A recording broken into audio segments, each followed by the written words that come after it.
6 minutes past the hour. Thank you for tuning in to the Rick and Bubba Show. It's the kickoff hour, and we're live. What's up? Fired up, ready for another day, and we appreciate you being with us. 866-WE-BE-BIG. They could be on-screen phone calls. If you've got what you think is all the Rick and Bubba merchandise, you might be wrong if you hadn't gone to the store lately. We got new merch that's hit the store, and you're going to want to check it out. Go to rickandbubba.com, click on the store. Also, don't forget Will of Meat could spin today. That's on the table. Bible study live today, noon Central. If you're listening live, it is Wednesday the 7th. And we thank you for being with us. Here we go. Another day. Fire it up. Look over here to the right. Oh, I've noticed something on Helmsley we need to talk about. All right, let's bring him in. We got Adler. He's got TV controlled. And then there's old Greg leaning on his chin. And Helmsley just dialed into Major League Baseball. What's up, boys? How are y'all? You good? Oh, hey, Tom. I forgot. Listening to the protesting. I'm not into Sports Czars. Okay. I'm Tom. protesting baseball. I'm not into that. Okay, sorry, buddy. That's true. That's right. You were swung around looking. No, I was. We'll continue to be. Two Braves things. lost tough one yesterday. Man, they're 0-4. Yeah, a little walk-off there. A little walk-off hit, and the Nationals won. The Braves are winless. We need to break that down. Your pullover zipped down a little too far. It's all the way down to your collarbone area. I'm just telling you. You got a reputation to keep up. Did y'all hear that? Hey, when we were talking about call signs yesterday, in yesterday's show, talking about call signs, somebody said you ought to be Zipper. I got Zippy. Zippy. Yeah, I got Zippy, too. That would be cool. Yeah. Hey, would that not be cool? Yeah. Zippy? I'll take Zippy. I'll take Zippy, Wheezy. What was the other one that I liked? I like that. In regards to the peak. I like Peak. You kidding me? I don't remember. Oh, Runway. Okay. That's what it was. Yeah. Runway. Yeah. Oh, Zip, Zippy, whatever. That just jumped out at me. I laughed pretty hard on that. All right. Well, how are y'all? Y'all good? Fired up? Pretty good. Huh? Yeah. Greg, how was another day in the yard cleaning up after the storms? It's just endless debris. Yeah. It's like I think it's multiplying. Now I know how you love to burn stuff. Have you gone to that yet? I haven't yet. It's I'm just getting everything in order, getting big piles, and it's a mess. And just about time you do that, we got another system coming through. Yeah, I'd like for it not to rain. Yeah, southeast getting hit with a little bit. We'll update you. Equipment in my yard without burying up. I know. Is it just real soft in a lot Certain of areas? Yeah. We've had a lot of waterfall. But hey, it's a process. I'm not complaining. Yeah. Like I said, it could have been a lot worse. And everybody, you see piles by the road all the way down my road. Yeah. So good night. Well, I know you feel like you're not getting anywhere, but at least every day you get a little something sure, done. why not? How about this? All that old pine laying there. You pick it up and the yellow dust cloud just. I was just in the middle of a big yellow dust cloud, yellow pollen. Oh, it's awful. awful. Really? Yeah. Oh, yeah. I washed my car yesterday. I never wash my car anymore. Yeah. I usually run it through because you can run them through for like $5 now. And I thought the wheels were just nasty. Yeah. And I thought you got to get in there and scrub a little bit. And I got out and I thought, first of all, why are you doing this now? Right. It's going to be yellow. Yes. Park it in the garage as soon as you get this done. Otherwise, it's going to be yellow. It's just coming down. It looks like snow. Yeah. Yeah. I ran over my truck, I guess day before yesterday. And I can live with, the truck just, hey, it needs to be washed and I'll get to it or whatever. But there was something that flew up on it on the road and I didn't know what it was. Just didn't look good. So I'm like, I need to get that off. So I hit it and, washed the truck real quick and it's already yellow. But it's not as bad. I can tell the pollen's not quite as bad as it was about a week and a half ago. Yeah.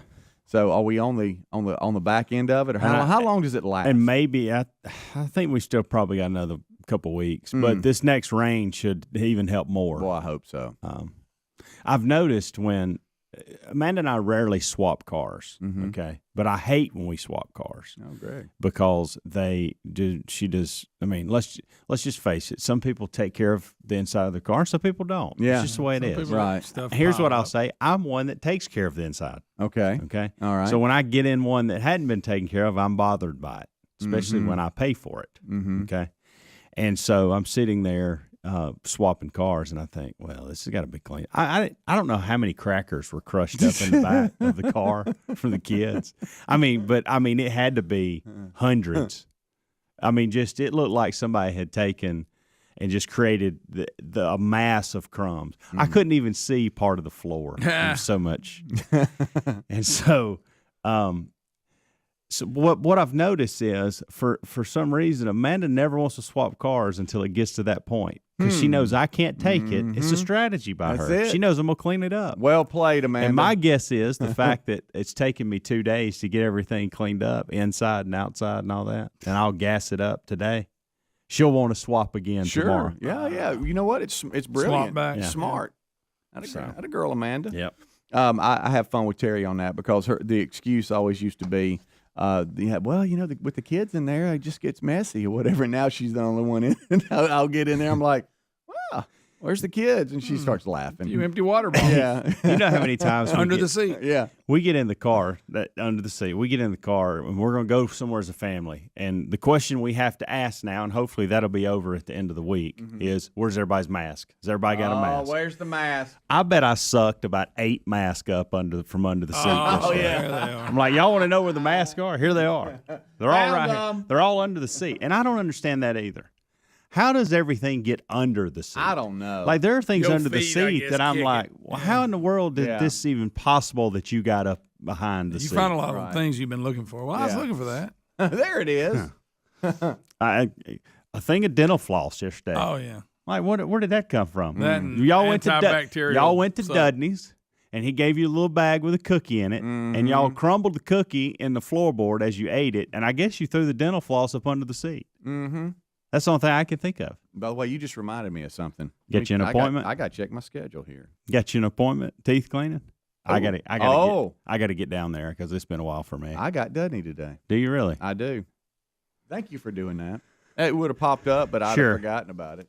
At least you can wrap your brain around the rest of the day. It'll be that sleepy mid-afternoon appointment where you're really struggling. Fall asleep That'll in the help me a chair. little bit. But yeah, that's always fun, cleaning out cars and trying to just keep them beat down. Because if you don't, and I've always told the boys this, if you'll just, like when you get in gas or something, if you'll just, keep it beat down, because it happens to everybody. I mean, we've all got cars that are it can get out of hand, but if you'll just keep it beat down, you won't have such a mess. When it you're won't look pumping- like a locker room. When you're pumping gas, just throw it away. you've got a few minutes.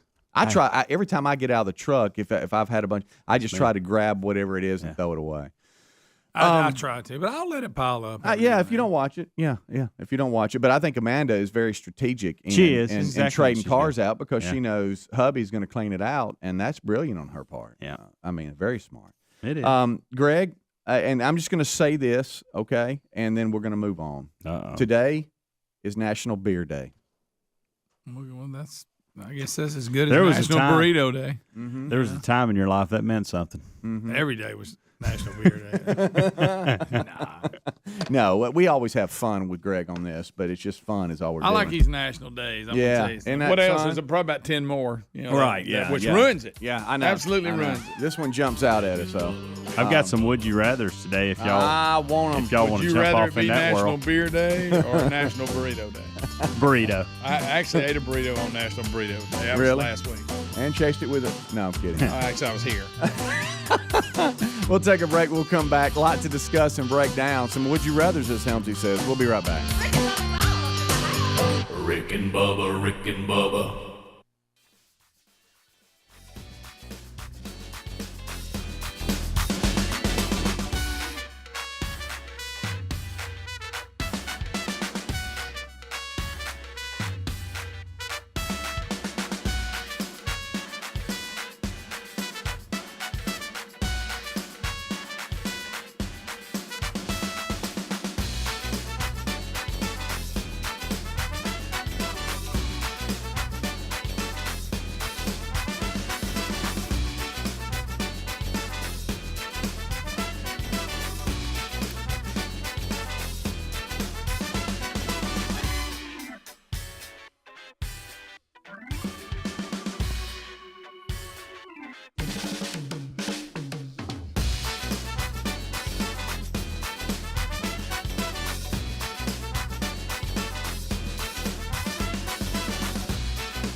21 minutes past the hour. Thank you so much for tuning in to the Rick and Bubba Show's kickoff hour. Rick and Bubba join us in about 40 minutes from now, right after top of the hour. Don't forget Bible study live today at noon Central Time. We also could spin the wheel of meat. That's on the table. New merch in the Rick and Bubba store, so check that out at rickandbubba.com by clicking store. All right, now we always love these moments, and that's when Helmsy gets a pile of paper and starts looking through Would You Rathers. He presents Would You Rathers to us here on the show, and then we kind of break them down. Plus your phone calls, 866-WE-BE-BIG. They'll be unscreened, but you are welcome to chime in if you'd like. Now, here he is. He's had the Sharpie out marking through things, and so I can't imagine what's coming. But what you got? Well, yeah, I do like these thought-provoking things. Yeah, of course. It stirs the conversation a bit. Would you rather be put in a maximum security federal prison with the hardest of the hardened criminals for 1 year, or be put in a relatively relaxed prison where Wall Street types are held for 10 years? 1 year in prison, probably not going to make it. That's a tough one. It'll be a tough road. Or 10 years. Well, am I like playing golf and all on that? Well, you're not playing golf. How old am I? But you're playing cards and watching movies, and you got your laptop. Am I this age? With the 10. Am I this age right here? Really? I don't know. Say. Better than you can be whatever age you want to be. Being somebody's, being there. I know, Grant. I tell you what I'm gonna do. I'm gonna go in the tough one for 1 year. I think that's. I'm gonna work out every day. I'm gonna beat everybody up until I might die. I'm gonna go the easy one, but I'm gonna escape after 5 years. And I'm gonna get a crew with me, and then we're gonna be feared. See, if that 10-year one, if it's laid back and you get good meals, you don't have to do a whole lot except enjoy yourself. I mean, it may be a nice break away from reality. Yeah, that's what I'm saying. 10's a little long, but I'm considering. Some days I feel like I'm in prison. And then I become a trustee, and I get to do all kinds of extra stuff on top of that. By the way, I was kidding. It sounded better and better. Yeah, I was almost like I was in a movie. Like you ever seen those movies where you go into jail and all of a sudden like you start getting a crew with you? Yeah. And I thought I was in a movie. That I just realized that'd be real. First of all, you got to fight somebody to get to that point. Yeah, that's not these are good. hardened criminals. That's not good. For these Wall Street types, it's obviously a downgrade. For us, it'd been upgrade. Oh yeah, absolutely. Wouldn't have to worry about what you're wearing each day. Right. You got the same thing. Yeah. Just put it on, your old striped suit and orange suit, whatever. I'd miss the family and everything so much. There's something about that 1 year and it's over. Right. But if y'all beat up and traumatized, you got a tattoo on your forehead, stuff like that. Come on, you had to join the gang. I know. Get your neck tattooed. Yeah, then you're somebody's. Yeah. All right, let's move on. Would you rather have everyone laugh at your jokes but not find anyone else's jokes funny, or have no one laugh at your jokes but you find other people's jokes funny? No, I want everybody to think mine are funny. Do you? Yeah. So you're saying I'm laughing? You'll never laugh at anything ananybody says. That's bad. But when you talk, people are just horse laughing. It's losing it. I'm going with that. I think I might go with that because couldn't you make a lot of money doing that? And I'm so funny. Look, and I'm so funny. I'll just laugh at myself. Yeah. Why not? I enjoy. I laugh at myself in prison. I enjoy laughing a lot. I don't really care if anybody laughs at me or not. While you're joining the Aryan Nation. I could tell you were coming up with it, whatever. Yeah. That's the only group that'll take you. All right, whatever other bald group that it is, I'm sure I'd go into it. Is that it? Yeah, the skinheads. Okay. Two other bad scenarios. What are you doing? That's what. That's what I'm trying to move on. There it is. I'm going 10 years. That's the only gang I'm you in can 10 join. years. I'm 10-year prison. I mean, I don't think I'm 10-year the prison. Hispanic gang is not going to let I am 10-year prison. Hispanic gang is not going to let you in. I am 10-year prison, holding court, and everybody is loving my jokes. Hilarious. Oh, hilarious! And I get out and I start a comedy tour, and I just make millions. Yes, you're The you're Jerry Seinfeld. All right. Would you rather wake up in the middle of an unknown desert? An Or- unknown, not just a desert. I'm an Correct. unknown desert. Nobody knows you're there. You don't know where you're at. Okay. Would you rather wake up in the middle of an unknown desert or wake up in a rowboat on an unknown body of water? No, I'm desert. Ooh, I don't know. That's miserable in that. Desert. But when I'm in when I'm in my boat, I can't see land anywhere. No. Oh, you I'm cannot. desert. Yeah. You what? I'm desert. I'll start walking. Yeah. I mean, Maybe I'll find some. I'll just start walking somewhere. I'm anti-stranded in the middle of the ocean. I'm just not into that. You're right. That's one of my biggest fears. I could tell you, I don't know who would When be you see for these it. stories, of people out there floating. Oh yeah, that's awful. There's a lot of people enjoy You that. get your lips get all dried up. Yes. Huh? Got That to deal with nose, your nose stuff. fall off. Wow, you guys' nose falling off. Well, yeah. Sun beats down on you. But you still, everybody thinks your jokes are funny. Right.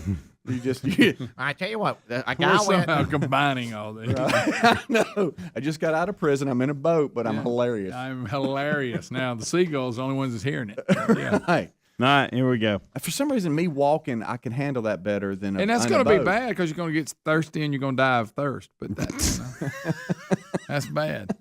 It's not good. But I just don't like floating in that boat. Do you think you're talking out You just loud? think the chances of surviving are higher in Are the fish desert. easy to catch out of the boat? I mean, do I get to eat them? You don't have any. You don't have a rod and reel. I mean, with my hands.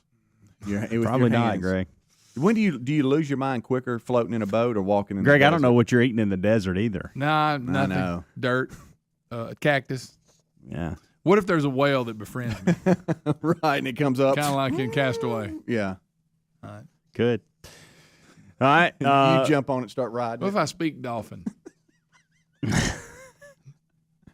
Would you rather always have a great body for your entire life, Well, Greg, you've talked about that. but have slightly below average intelligence, or have a mediocre body for your entire life, but be slightly above average in intelligence? Slightly? Yeah. Slightly, I need to be really smart. I mean, if I'm only slightly above, I'll take the good body and be a little bit dumb. Yeah, why You know? not? And if you somebody a genius, Yeah, genius. If I could be a genius, nah, then they're I'm weird. going. Maybe not a genius. Somewhere between normal and genius. Yeah. See, my problem is I have a mediocre body with below average intelligence And that's right not now. even all. Yeah, yeah. Look, I've met some of the smartest dumb people ever.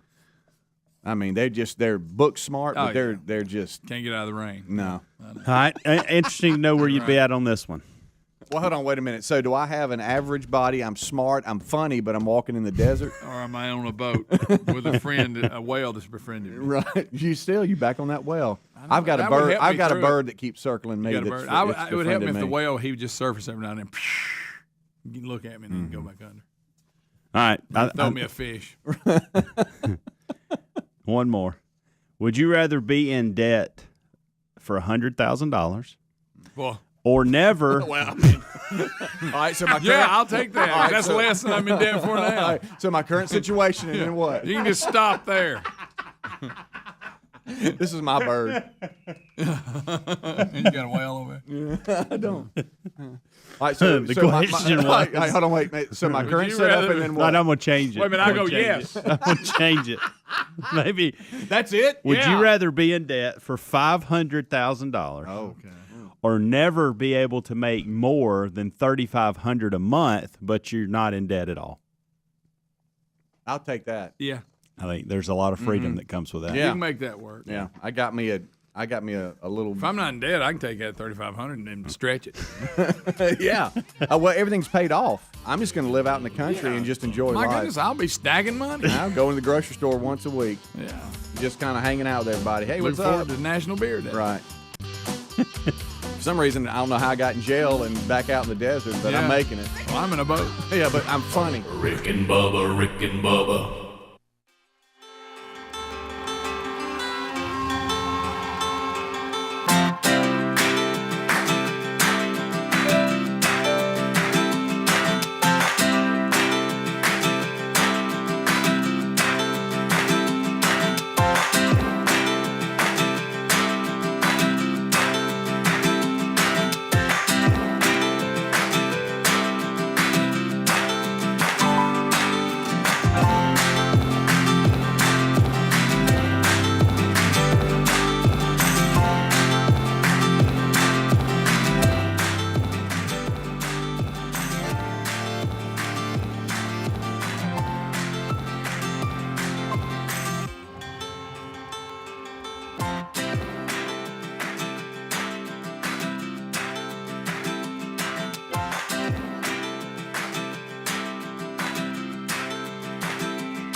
We're live, and we thank you for making us part of your day again. We appreciate you. Rick and Bubba join us in about 30 minutes from now for the main show. Busy show on tap today, breaking down a lot of things. Just got a tall stack of stories from around the world that we'll break down again. Some of them pretty exhausting, and we'll take a look at that. This past segment, we had fun with Would You Rather. I know a lot of you are emailing us. Y'all have been playing along as well. And Helmsy's been holding something that was sent to us. You know, very rarely do we get snail mail. Now, because, you know, email is just it's just right at your fingertips, most email. But every now and then we'll get something in the old mailbox, and we get it out, and it's from a listener. Look at here. And Helmsy has something he wants to read to us. Well, I was cleaning out my office a couple of days ago. You know, some things I take pride in my office space back there, and right. it was getting a little messy. Yeah. So I started just cleaning out some things and looking over some things, and I found a letter. I keep everything that everybody has sent. I always keep. It's in a drawer. You back have any there. idea when that letter came? I do not, Greg. I do not. And you know how I am with music and everything. Does this need any kind What of do you music? think how many years ago you think it was? I don't know. It's got to be. They didn't put the year in here, but they were. You'll see there is a date in here, but there's not a year included. Oh, okay. When this instance happened. Really? Yeah. And I don't know if this is. I think this is more to. It says "Hello, Rick and Bubba," but I'm assuming Team Rick and Bubba is who probably is under the umbrella of the title. All right. But I found it. I was looking through. It's just some people have sent some sweet things over the years. Right. I mean, really Yeah, have. and some nasty. Yeah, boy, let me tell you. Yeah. Try to I stay like away from those, those. too. Right. I do have a hate mail folder, and that ought to be a segment we do sometimes. Of course, we Yes. have to clean a lot of it up. But, Right. Yeah. got this letter. Okay. Yeah. And hold on just a second. I haven't this song hadn't loaded up yet. Feel like it'll really. You need set some the mood. background. I just feel like it will. Speaking of songs, we need. It is Masters Week. Something else I received this week. We need to play that. Something again. else I received this little week person. is a gentleman always sends me the Masters programs. Oh, cool. From each year, Is and that- so I've already we got get my that in the mail. 2021. Yeah. And it's back there. It's a nice addition to the. Speaking of additions to the office, it was a nice addition to the office. Right. But we've got that. What is it? 1 week in April. Is that what it's called? Mm-hmm. From From old pal. the song. Yeah, From the great singer. Yeah. We'll need that at some point. little I have not listened to this. This is a slip cue here. I have no Oh, idea. goodness. Hello, Rick and Bubba. My 7-year-old son wants to ask you a question. He wants to know why all of you think it's all right to bully some of the staff. We were listening on Friday, November the 1st. He became concerned as it seemed everyone was picking on Helmsy Oh no. about his face and his friend. Its face. Oh. You have a buddy that came up. That's what I'm thinking. You had a bump and we named it. I'll do that to my kids. Hey man, how's Fred doing? What are you talking about? Your buddy on your nose. He said, I thought they were all Christians. Oh no. Oh wait a minute. I don't. Can I get through this, Greg? Lighten up, kid. Hey, could I make a request you to read this and then read it again with assistant coach? Lighten You mind up, doing that? kids. I think this is a great letter, Greg. Yeah. He's lost me. Go ahead. All right. I thought I had a better song, but go ahead. Yeah. I feel like He said, "I thought they were all having Christians." tribute I to don't somebody's think. past. I don't think Jesus is laughing at them bullying him. I don't know. That one. I don't was know a good about one. that. I'm not Yeah. going to read it anymore. Yeah. Go ahead. Well, we'll just comment. You Go can't ahead. do it, can you? You Go can't ahead. just sit there. Hey, I got to tell you, we're bullying you again. Yeah. Dang it. I see what this mom's Hey, getting Greg. getting Greg, at. look at me. Right here and throw it away. I told him it was all in fun. His reply, that's what bullies say when they're bullying someone. Mm-hmm. That's a true statement, by the way. He prayed for Helmsy to be strong and prayed for the others to stop bullying. Right. Little ears are listening. One proud mom. I think that's a sweet letter. You know, some of God's greatest gifts are unanswered prayers. To quote Garth Brooks. Well, we got to have entertainment for the show. I mean, What do you? I mean, if we quit making fun of everything, there goes the Craig, show. I didn't tell you. I thought it was sweet. Said you were I thought it crying. was sweet that a 7-year-old boy. What's funny is that letter's probably so old that kid's a teenager now. He's like, I don't know what the hell I'm thinking. His voice has changed. Yeah, I don't know what I'm making fun of him now. He probably is. He probably is a teenager now. He's embarrassed Now that now. you're saying Juliet. that. Yeah. How do we get to that letter? Would you? No, I read this long when it came in, Greg. I just didn't bring it to y'all, and I found it and thought why I should would you share this not? with you guys. Hey, Why would I not, Greg? Why really? You don't care nothing about the show. Hey, would you do me a favor and read it again with assistant coach? No, I can't. I'm not saying anything. Greg, please. There he goes forcing. You can't force it. Ready? Hold on. No, You can't force it. You can't force that. But that wouldn't be forced. You It's were kinda already forced. doing it. Well, no. I am Will you just try it? appreciative that a 7-year-old boy was praying for me. I think that's special.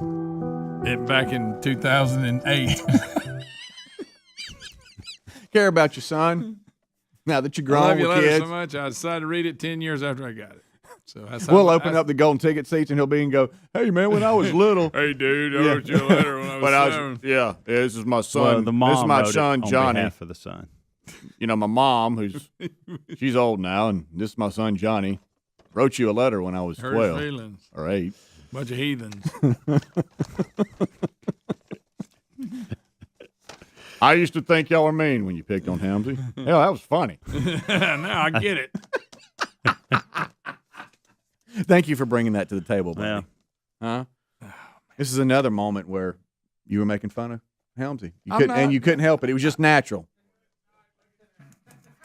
I really want to know when that letter came. Why would they show that? Probably. In the world would they show that? It should be. Is it on the stamp? or It is came it? in a big envelope Oh, that okay. was, Chunk. not sure why, but I appreciate you bringing that to the show. I mean, years I don't later. remember 5 years anybody later. bullying you. Yeah, I think we used to have fun with Greg, each I other. don't gotta define bullying. consider.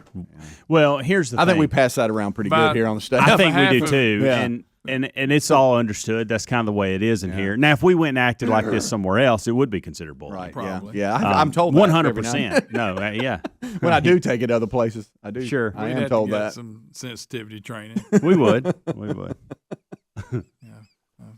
Experienced a little of that. It's- Have y'all? I mean, and Rick even talked about it. I think yesterday or the day before on the main show. Is we'll take this little aggressive attitude that we have here at the office, and we'll take it into our life throughout the day, and then you see some people's face as they reacting to what you're saying, and you're not being mean. That's just how we are, and then you realize, hey, wow, I'm not with the staff anymore. I'm getting just better. having lunch with this nice person. yeah, I'm this getting person better is my waiter. And about Right. explaining things funny to hair. other Right. people differently than I would y'all. Yeah. Why did I just ooh that lady? Hey, little person, wrote you a letter. What?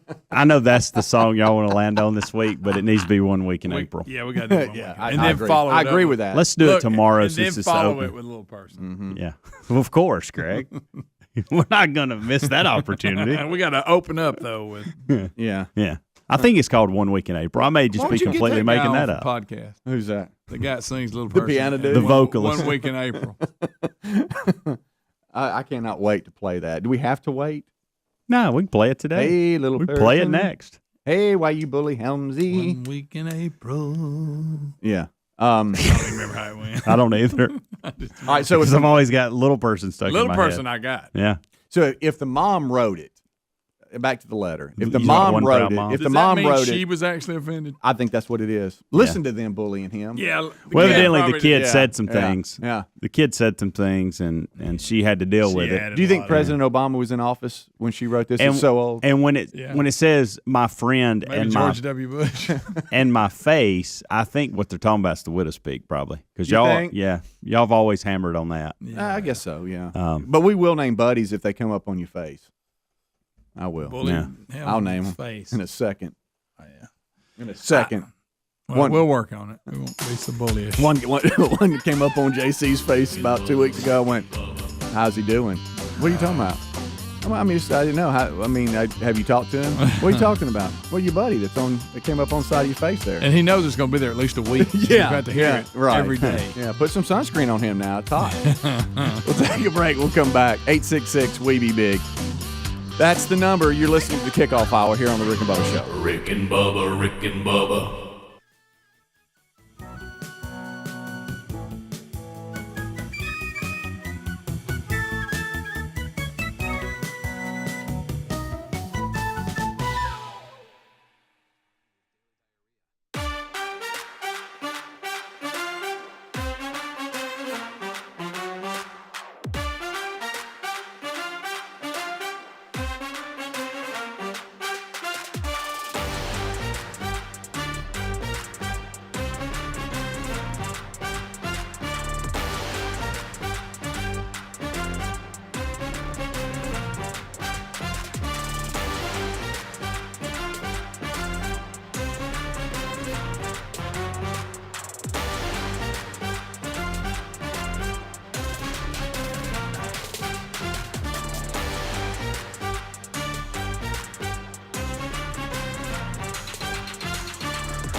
Rick and Bubba's in Ohio. Rick and Bubba, Rick and Bubba.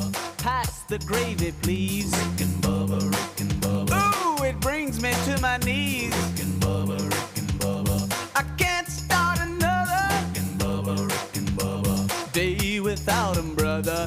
All right, we're rolling back 10 minutes until top of the hour. It's the kickoff hour. Main show starts right after top of the hour.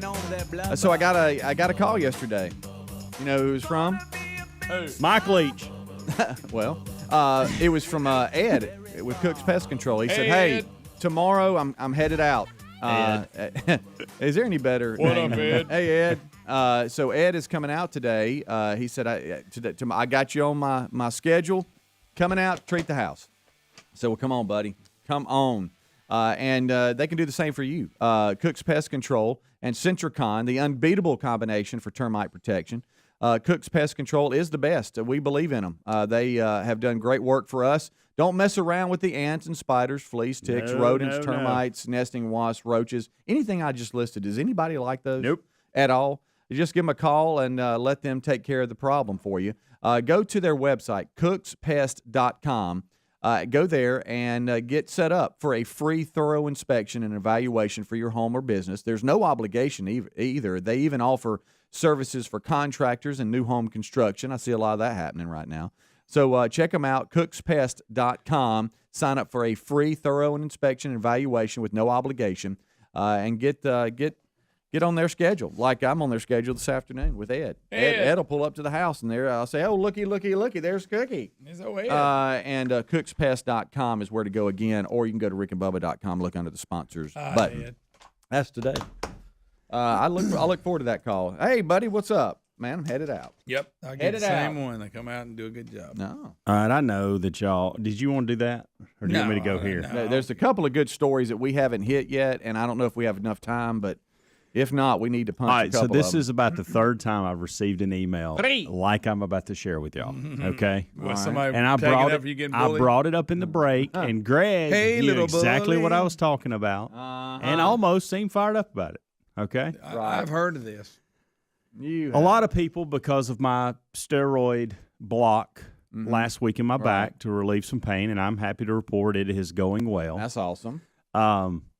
Have sent me a ton of solutions. Hey, this is what you need to do. This is what you need to do. This is Talking about what like you need home to do. remedy stuff, like Home just remedies.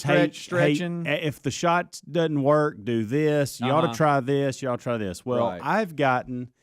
This is the third time I've received this particular email from different people. Okay. And I don't know what to do with it, because I'm starting to think, especially after what Greg just said, that this may be something I need to dive into. Okay. Have y'all ever heard of Diamond Dallas Page yoga program? Yes. In fact, I was watching, like, I'll be working over there and I'll have like YouTube in the background. Yeah. And it was Joe Rogan interviewing The Undertaker. And he was talking, this came up. Hmm. And Joe Rogan got talking about it. He had DDP on there. He said, it's incredible. He said he's in his 60s. He can take his leg and stretch it above his head and all this stuff. But he had a lot of back injuries from when he was wrestling and needed surgery and everything. Well, he doesn't call it yoga. I think he calls it something else, but it's basically that. But anyway, he strengthens the muscles in his back. He has like a place in Atlanta you go to, people, that, I mean, I also saw him on a special. It was showing, I love these wrestlers now. Oh, that's funny. Yeah. Jake the Snake was not in a good place at all. Well, he got with him. I used to love Jake the Snake. Got him healthy again and all. Anyway, but it was funny because I actually just heard that. This morning. guy that just emailed me, okay, and I don't think he wants me sharing his name, but the other people What that have about Pal? emailed me as well. Well, let's okay? go with Pal. Okay. Pal that emailed me said, I struggled with back pain forever. Started doing this. I was getting the steroid shots just like you did. I started doing this. I've been 10 years, pain-free, 10. no more shots. It works. And I've got similar emails from people saying the same thing. DDPY. He actually pitched it on Shark Tank, and nobody took him up on it. Really? But yeah, he was on there. Diamond Dallas Page, former wrestler, yoga program. All right, so strengthens your back. you know, I mean, And I have look, I heard- know you're getting shots and stuff, but you I do have, need to maintain some things. That's I it. do That's need what to I'm do saying. some things. That- I that's want what you I'm to saying, stand, take your 'cause foot, and put it all the way yeah. above your head. You're looking before for it's over with. you're looking for Picture it. 2 years from this moment right Yeah. here when it's time again. Yeah. And if you could implement this now, Why don't you No go more to shots. Atlanta to his? He's got a place that you can go to and get rid Hell, of. I see, have you had. don't do this. I have had so many, and guys, as men, we don't want to say that we're doing yoga, Pilates. No. We never want to mention that kind of thing. Who wants to do okay? that? Me, they, But me, you they. wouldn't believe the yoga emails and the Pilates emails Remember that when I Adler was received doing hot yoga? over the last couple of weeks. And I here's, want to do here's the that thing: goat yoga. if my day Stay started standing out. including a program from Diamond Dallas Page, I used to love buddy. DDP. I Yes, I sir. don't know. He'd put the diamond cutter on you. He Boom, would. He finishing would. move. Yeah. Well, there it is. We met him one time. we See, did. I've just now got another email saying my husband has back pain and started doing it in January, and it is helping. It's worth a try. Well, I could say they were. Are you in? It's pretty funny because I just saw this video. All right. You probably said this, and I apologize if y'all did. Is there like an online? Yeah. So you can. I didn't say it this, one, but the answer is yes. Is it one of those things where you can yeah. subscribe to it, I and, think and so. then like every day you? I think he should go to Atlanta. If you don't, well, I need him there at least once a month. yeah, But check in with because I DDP. mean, let's be realistic. He can't get to Atlanta more than once a month, That's but true. once a month he can go. He can go. And I'll tell you this: I'll commit to going with him just to capture the video of it. Sure. All right, I'm not- in. I'm I gonna am do it. My in. back hurting a little bit. I'm in. I know. I'm gonna straight. But if you Figure don't it start out. doing this, if I don't walk past your office and you don't have your legs above your head doing something, I'm gonna be mad. I mean, mad. Wearing yoga pants. Yes. Wow. And he's not giving you instructions on I'll tell you what this: to do. it's not cheap. It's Oh, not. Oh, this is Sure, where it that's a gets- YouTube video. You can watch it for free. Right. Well, somebody did say bootleg it had version a of it. YouTube channel. Hey, But, stretching really is good for you. oh yeah, I know, Huh? I know that, and I should do more of that. Yeah. Yeah, seriously. I mean, your hamstrings and your lower back go together. You don't know. Well, look They at do. me. They Yeah. do. You're right. You're absolutely right. I just didn't know that this former wrestler had this yoga program that was just taking the world by storm. I had no idea. Right. Yeah, it's been around a while. Like I said, I saw him pitch it on Tank a few years ago, and they Shorten it up. Tank. They didn't bite. But I wonder why they didn't. I think it was one of them deals like, hey, you're already got it going. There's really nothing that we can do Yeah. to add to it. Had nothing to do with the product No, itself. it was something Uh-huh. like that. I remember something weird. Wow. All right. Will you look at me and commit to this? I just said it ain't your mama's yoga. It is really great.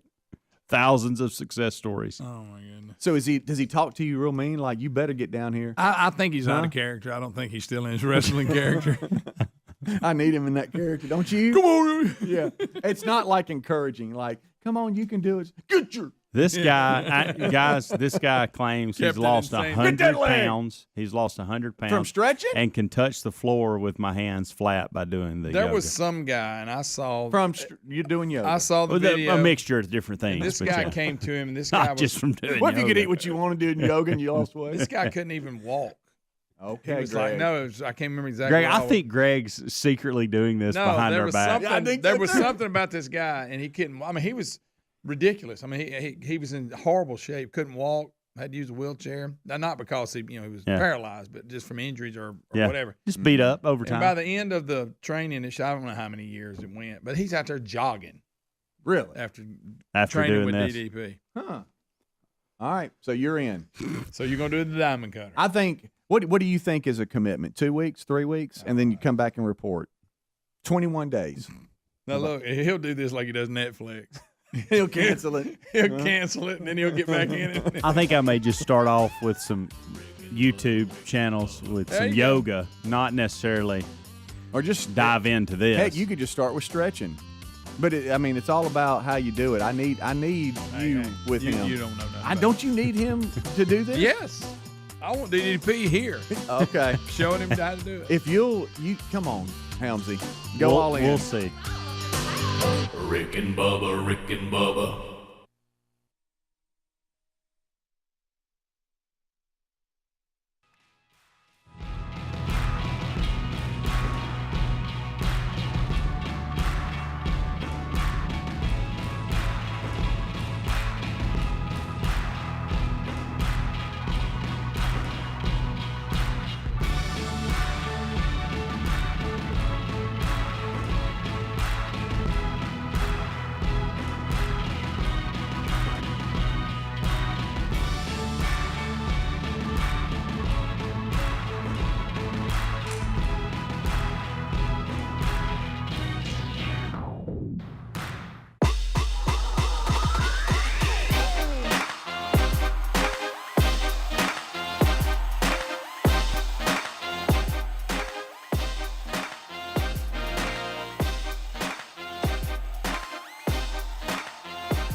the gravy, please. Rick and Bubba. Ooh, it brings me to my knees. Rick and Bubba. I can't start another Rick and Bubba. day without 'em, brother. Rick and Bubba. How about it? 6 minutes past the hour.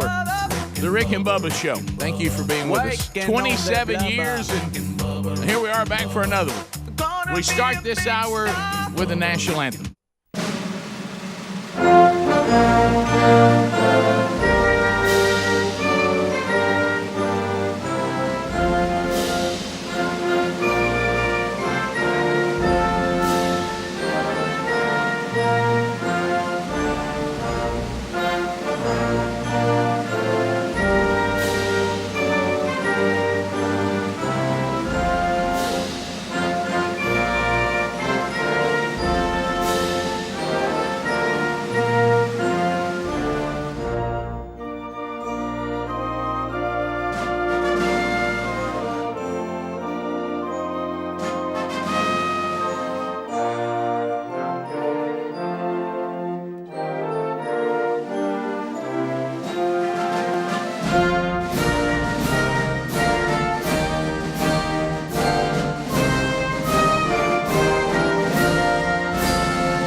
minutes past the hour.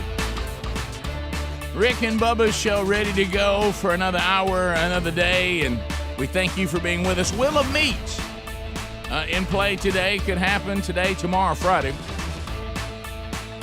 Speedy, the real Greg Burgess, Helmsy, Eddie Van Adler, they're all here. They've already given you a kickoff hour on the Rick and Bubba Radio Network, the TuneIn app, live on YouTube. It'll be archived on our podcast archives today. Also, you can get Rick and Bubba content in a number of ways. Spotify's out there. You got that. You can also get it on iHeartRadio if an iHeartRadio station carries the show. All these different ways you can get it. You can find them all at rickandbubba.com. There he is across the way, the pride of Cedar Springs, Alabama. Most of you probably know him best as the Silver-Tongue One, the man with the golden voice, Professional Lunch Eaters Man of the Year, the inventor of pizza and a cup, Shakespeare's worst nightmare, and the master of the King's English. Ladies and gentlemen, put your hands together. Reveal Bubba Bussey!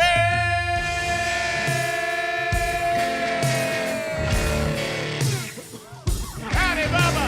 How about it, Rick Burgess? Friends, neighbors, and associates. Somebody.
DC Talk. That was an interesting conversation, I remember, about this song with Toby Mac.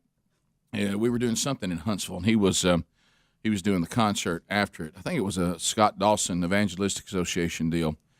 And so we were up in the press box, and I was asking him about this song, because that's the song that was written about what was going to happen.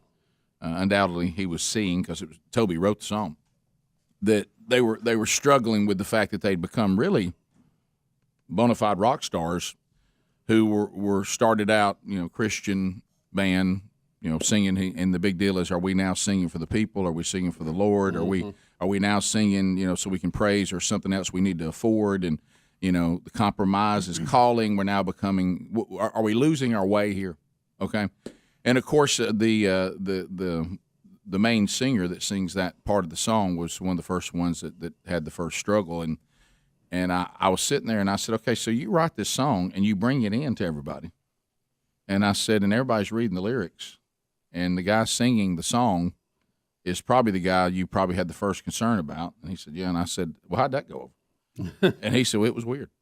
And I said, well, I noticed you just went ahead and everybody did anybody go, all right, did anybody say, hey, Tobe, are you concerned about something? Is it? Yeah. And he said, well, it was odd, he said, but, the song went forward. And, of course, unfortunately, the warning was not heeded, and we were headed in a direction I was afraid we were going. Yeah.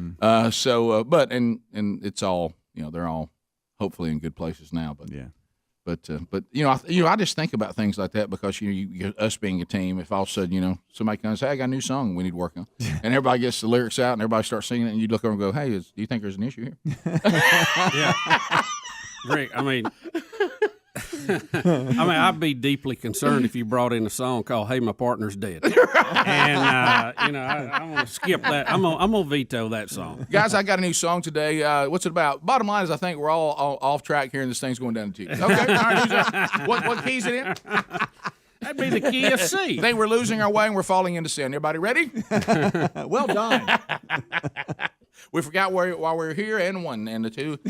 So, also, I don't know that I have the energy to continue this ongoing Georgia thing. But it's just because we were all making jokes. Well, what's the Masters going to do? Mm-hmm. Well, I don't know if y'all know where Augusta is located. That's Augusta, Georgia. Right. For those of you that may not know that. And Rick, the Masters is like what, this weekend? Yeah, it's this week. I mean, they can't. It's Masters is week. It this weekend? It's Masters week. They can't move something the week of it, Joe. This is not. You can't. It's not like a trailer you can pack up and drive somewhere. But this ongoing thing where you think somebody gets out there and they get out ahead of themselves, you say, well, they'll walk that back. Yeah. They've made their point. They'll walk that back. And I'm sitting here today, and I guess the thing that bothers me is I don't like that feeling that I'm shouting at a wall, and I'm like, I can't get anybody to respond. It's like no matter what I say, am I just? And I don't follow the news like I once did, and I'll openly admit that. Am I missing somebody sitting down? Like the president would be a good idea to do it, since he's the leader of the free world. That the president of the United States would communicate into a microphone clearly how he can support comments like the Georgia voting law is like Jim Crow law. That's a big statement. Can you communicate to us, sir, how you substantiate that statement? And it's Jim Crow like because he just dumbed down people that actually remember the days of the Jim Crow law. Right. So because because I don't know how to break this to him, and I hate to be the guy that walks in to the president and says, Jim Crow laws meant that people of color had to do things differently than everybody else. Mm-hmm. And whatever the Georgia laws are, everybody has to abide by them equally. And a lot of the things you put out first, as Bubba made the point yesterday, you didn't have right, like the 5 p.m. thing. So could you sit down and say when you're saying things like you applaud the companies that are wanting to leave Georgia, of course you're forgetting that the people that's going to cost that are actually Democrats in Georgia. But if you're starting to now say the Masters just needs to do what they think they need to do, but I applaud these companies that would leave. I mean, now you're talking about the Masters leaving. I think I know you don't mean that, and you're just trying to be sharp. But when you make those kind of accusations, you really need to get this narrative down where people go, well, he is right. It's very this Georgia voting law is very racist, and now and you don't just keep saying it. You go, and here's why it is, and then you substantiate it, and then we decide as a people whether we agree with you or not. But I guess now you just make accusations and just keep repeating. But Rick, you don't. You throw hyperbole out there, and everybody just goes, Jim Crow laws. My gosh, you don't have to get the mob fired up. See, really, less detail is better for the sale. You're right. I mean, it's like I live in a cartoon land or something. We'll be right back. Rick and Bubba. Our cars don't.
22 minutes past the hour of the Rick and Bubba Show. We're back. 866 We Be Big is the number. All right, so unfortunately, we're going to play about a minute 20 from the president's. It was supposed to be a COVID-19 press conference yesterday, and then someone asked him about the Masters and should the Masters leave Georgia. I want to just be sure you hear me loud and clear. This is and it's this week. Rick. Yeah. I mean, they're teeing off. What you're hearing through, however you're hearing the show or watching it, when I said that question was asked. Now, there was no one asking about the fact that one way. What's hurting a little bit on stopping a pandemic if you got a big old hole in your southern border and everybody's rolling in, including some people that were on our watch list that tried to come through there. We had to pull off to the side. That question's never asked in the press conference. Pretty big problem we got here in the country, but we had to talk about the voting laws in Georgia. But you're going to hear, I hate to say this, but you're just going to hear what, in my opinion, it's a ramble that has the word Jim Crow laws that are just thrown in the middle of it somewhere. It's a tall-out ramble. Yeah, it's just like it's just a matter of fact. Where'd he go? So the president. Where'd he go? He's hiding in the basement. Does anybody know? Basement Joe. So here is an excerpt from the press conference yesterday. And I use the word press loosely. I think the Masters golf tournament should be moved out of Georgia. I think that's up to the Masters. Look, Two blocked. Two blocked. It is reassuring to see that for-profit operations and businesses are speaking up about how these new Jim Crow laws are just antithetical to who we are. There's another side to it, too. The other side to it, too, is when they, in fact, move out of Georgia, the people who need the help the most, people who are making hourly wages, sometimes get hurt the most. I think it's a very tough decision for a corporation to make or a group to make. But I respect them when they make that judgment, and I support whatever judgment they make. But it's the best way to deal with this is for Georgia and other states to smarten up. Stop it. Stop it. Come on, man. Stop it. Stop it. I want him to lay down some of the Jim Crow laws and put them beside the laws in Georgia, and let's see the comparison. Yeah, let's walk it out. Because that's a pretty big statement. That is a bold statement. And he just said it so matter of fact. Yeah. Well, I don't know what he said exactly. Yeah. He said he will respect their decision. So if their decision is, he's talking about businesses moving out of Georgia. Oh yeah, the big ones. Now nobody has. Coca-Cola hasn't said we're moving. Delta hadn't said we're moving. Major League Baseball did. They moved a baseball game. They didn't move out of Atlanta. The Braves are playing. I bet they're playing at home this week. About 80 games this year. Yeah. So, all of this is just a joke. I mean, it's real light on substance and heavy on showmanship. Yeah, I wish that, Tim Cook, whoever's in charge of Coca-Cola now, any of these Major League Baseball, I wish that anybody who's made some speech about somehow these voter laws have something racist in them, and now we've got the president calling them Jim Crow laws. Somebody, one of y'all, if the president won't do this, you need to take the laws and read them and actually understand them, and then go to a microphone somewhere and say, I'm saying the things I'm saying. I'm protesting in this way, whether it's I pull my All-Star game out, or I'm not sure what Apple and Coca-Cola are going to do other than that, like they're upset about it, and then say we're doing it because, as you can see right here, this part of the voting law is just like a Jim Crow law, and we're not going to stand for that.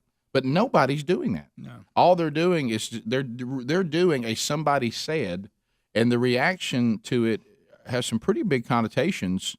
And, I mean, we're at the point now, we've got reporters asking the president, should the Masters leave Augusta? Okay, now if we're going to get that kind of hyperbole and that kind of talk, that it's that wicked, do you realize how bad something has to be to say we don't even think the Masters should be in Augusta anymore? I mean, do you realize what a heinous thing it must be to even have that kind of conversation? Now, in today's society, it doesn't have to be heinous. It just has to be something that makes everybody. Well, you know. you remember what they used to accuse Donald Trump of, a dog whistle? Yeah. See, when you say Jim Crow, that's a rallying cry. Yeah. And, Oh, and it must be immediately, bad. It and must be immediately bad. you get people mad because they don't look at the substance of what they're mad about because somebody said it's a Jim Crow issue. Right. Or they compared it to Jim Crow laws. Need to be ridiculous. educated on Jim which Crow was laws ridiculous, first. Okay. Yeah. And it's got And- problems right out of the gate because everybody's held to the same standard. That Jim Crow laws didn't work that way. No. That's just There's a lot of holes in it. But again, remember what we're marketing in today. It's social media and sound bites. And a dog whistle goes a long way in getting what you need done without having to explain yourself. And for the life You of never me, hear anybody call that a dog whistle, though. And for the life of me, we were talking about yesterday, why a soft drink company or electronics company or a sports, franchise or a professional sports league, why they would weigh in on this kind of stuff is beyond me. I mean, it's Well, they're afraid of the woke mob, and they get bombarded with emails and calls and electronic because that's what this group of people what they do. They're experts in creating chaos and havoc and concern for a corporation. Nobody wants to be called evil. Nobody wants to be protested. So when they see this tidal wave of complaints coming in, they think they have to act. Well, a lot of times the tidal wave is not as big as what it appears to be. Well, you can be very deceptive with electronic stuff. And then you also end up, people make their own decision on what they deem important. And we've said this, and we saw it yesterday with people now that are anti these products that are boycotting Georgia. So now the people that think that they're offended that they're boycotting Georgia, now they're mad at you. So you really get down to the point, if you're a corporation, you decide which mob you're going to cater to. Because now your product has been damaged by people who have a different point of view. Now they don't want your product because of the way you catered to another mob that they didn't like. So where does it end? Why get in the mob business? Bubba, Rick and Bubba.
35 minutes past the hour of the Rick and Bubba Show. 866-WE-BE-BIG is the number. LinkedIn.com/Bubba. You can make your business stronger in a major way for free. And here we are. And, a lot of changes in the way we do business have taken place due to the pandemic and all of that. But as we've said the last few times we brought this up, the one thing hasn't changed. You got to have the right people. I mean, the next hire you make is going to be an asset to your company, or it's going to be a detriment. Now, that we can tell you. So you want to make sure that your role is in front of the most qualified candidates, and that's where LinkedIn.com/Bubba can help you. They use some screening questions to kind of weed out those that you really don't need to waste your time on based on what you're looking for. And so then when you get the folks that you're actually getting down to the final interviews, these are people that you already are considering to the point that you want to take the next step. They've already weeded out the things that would just be a waste of time. So you can also manage your job posts. You can contact the candidates from your mobile device anytime, anywhere. That's how LinkedIn Jobs can help you hire the right person faster. So go to LinkedIn.com/Bubba. Post your job for free as a listener of this show. Or you can go to rickabubba.com, find that same opportunity under sponsors. And the first job post, I'm telling you, is free. So, Bubba, we have a little bit of a COVID-19 update here.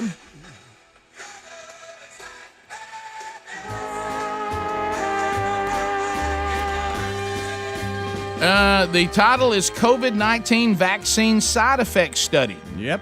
And, anytime you got something, as we said, now they're saying the word, they haven't found anything they think is dangerous, but they are starting to see something. I'll tell you the one that really got my attention, Bubba, was something called COVID toe. Yeah, we don't want that. Let me tell you, you don't want COVID toe. What is that? COVID I've never heard of that. It just sounds bad, doesn't it? Yeah, I don't like the sound of COVID toe. No.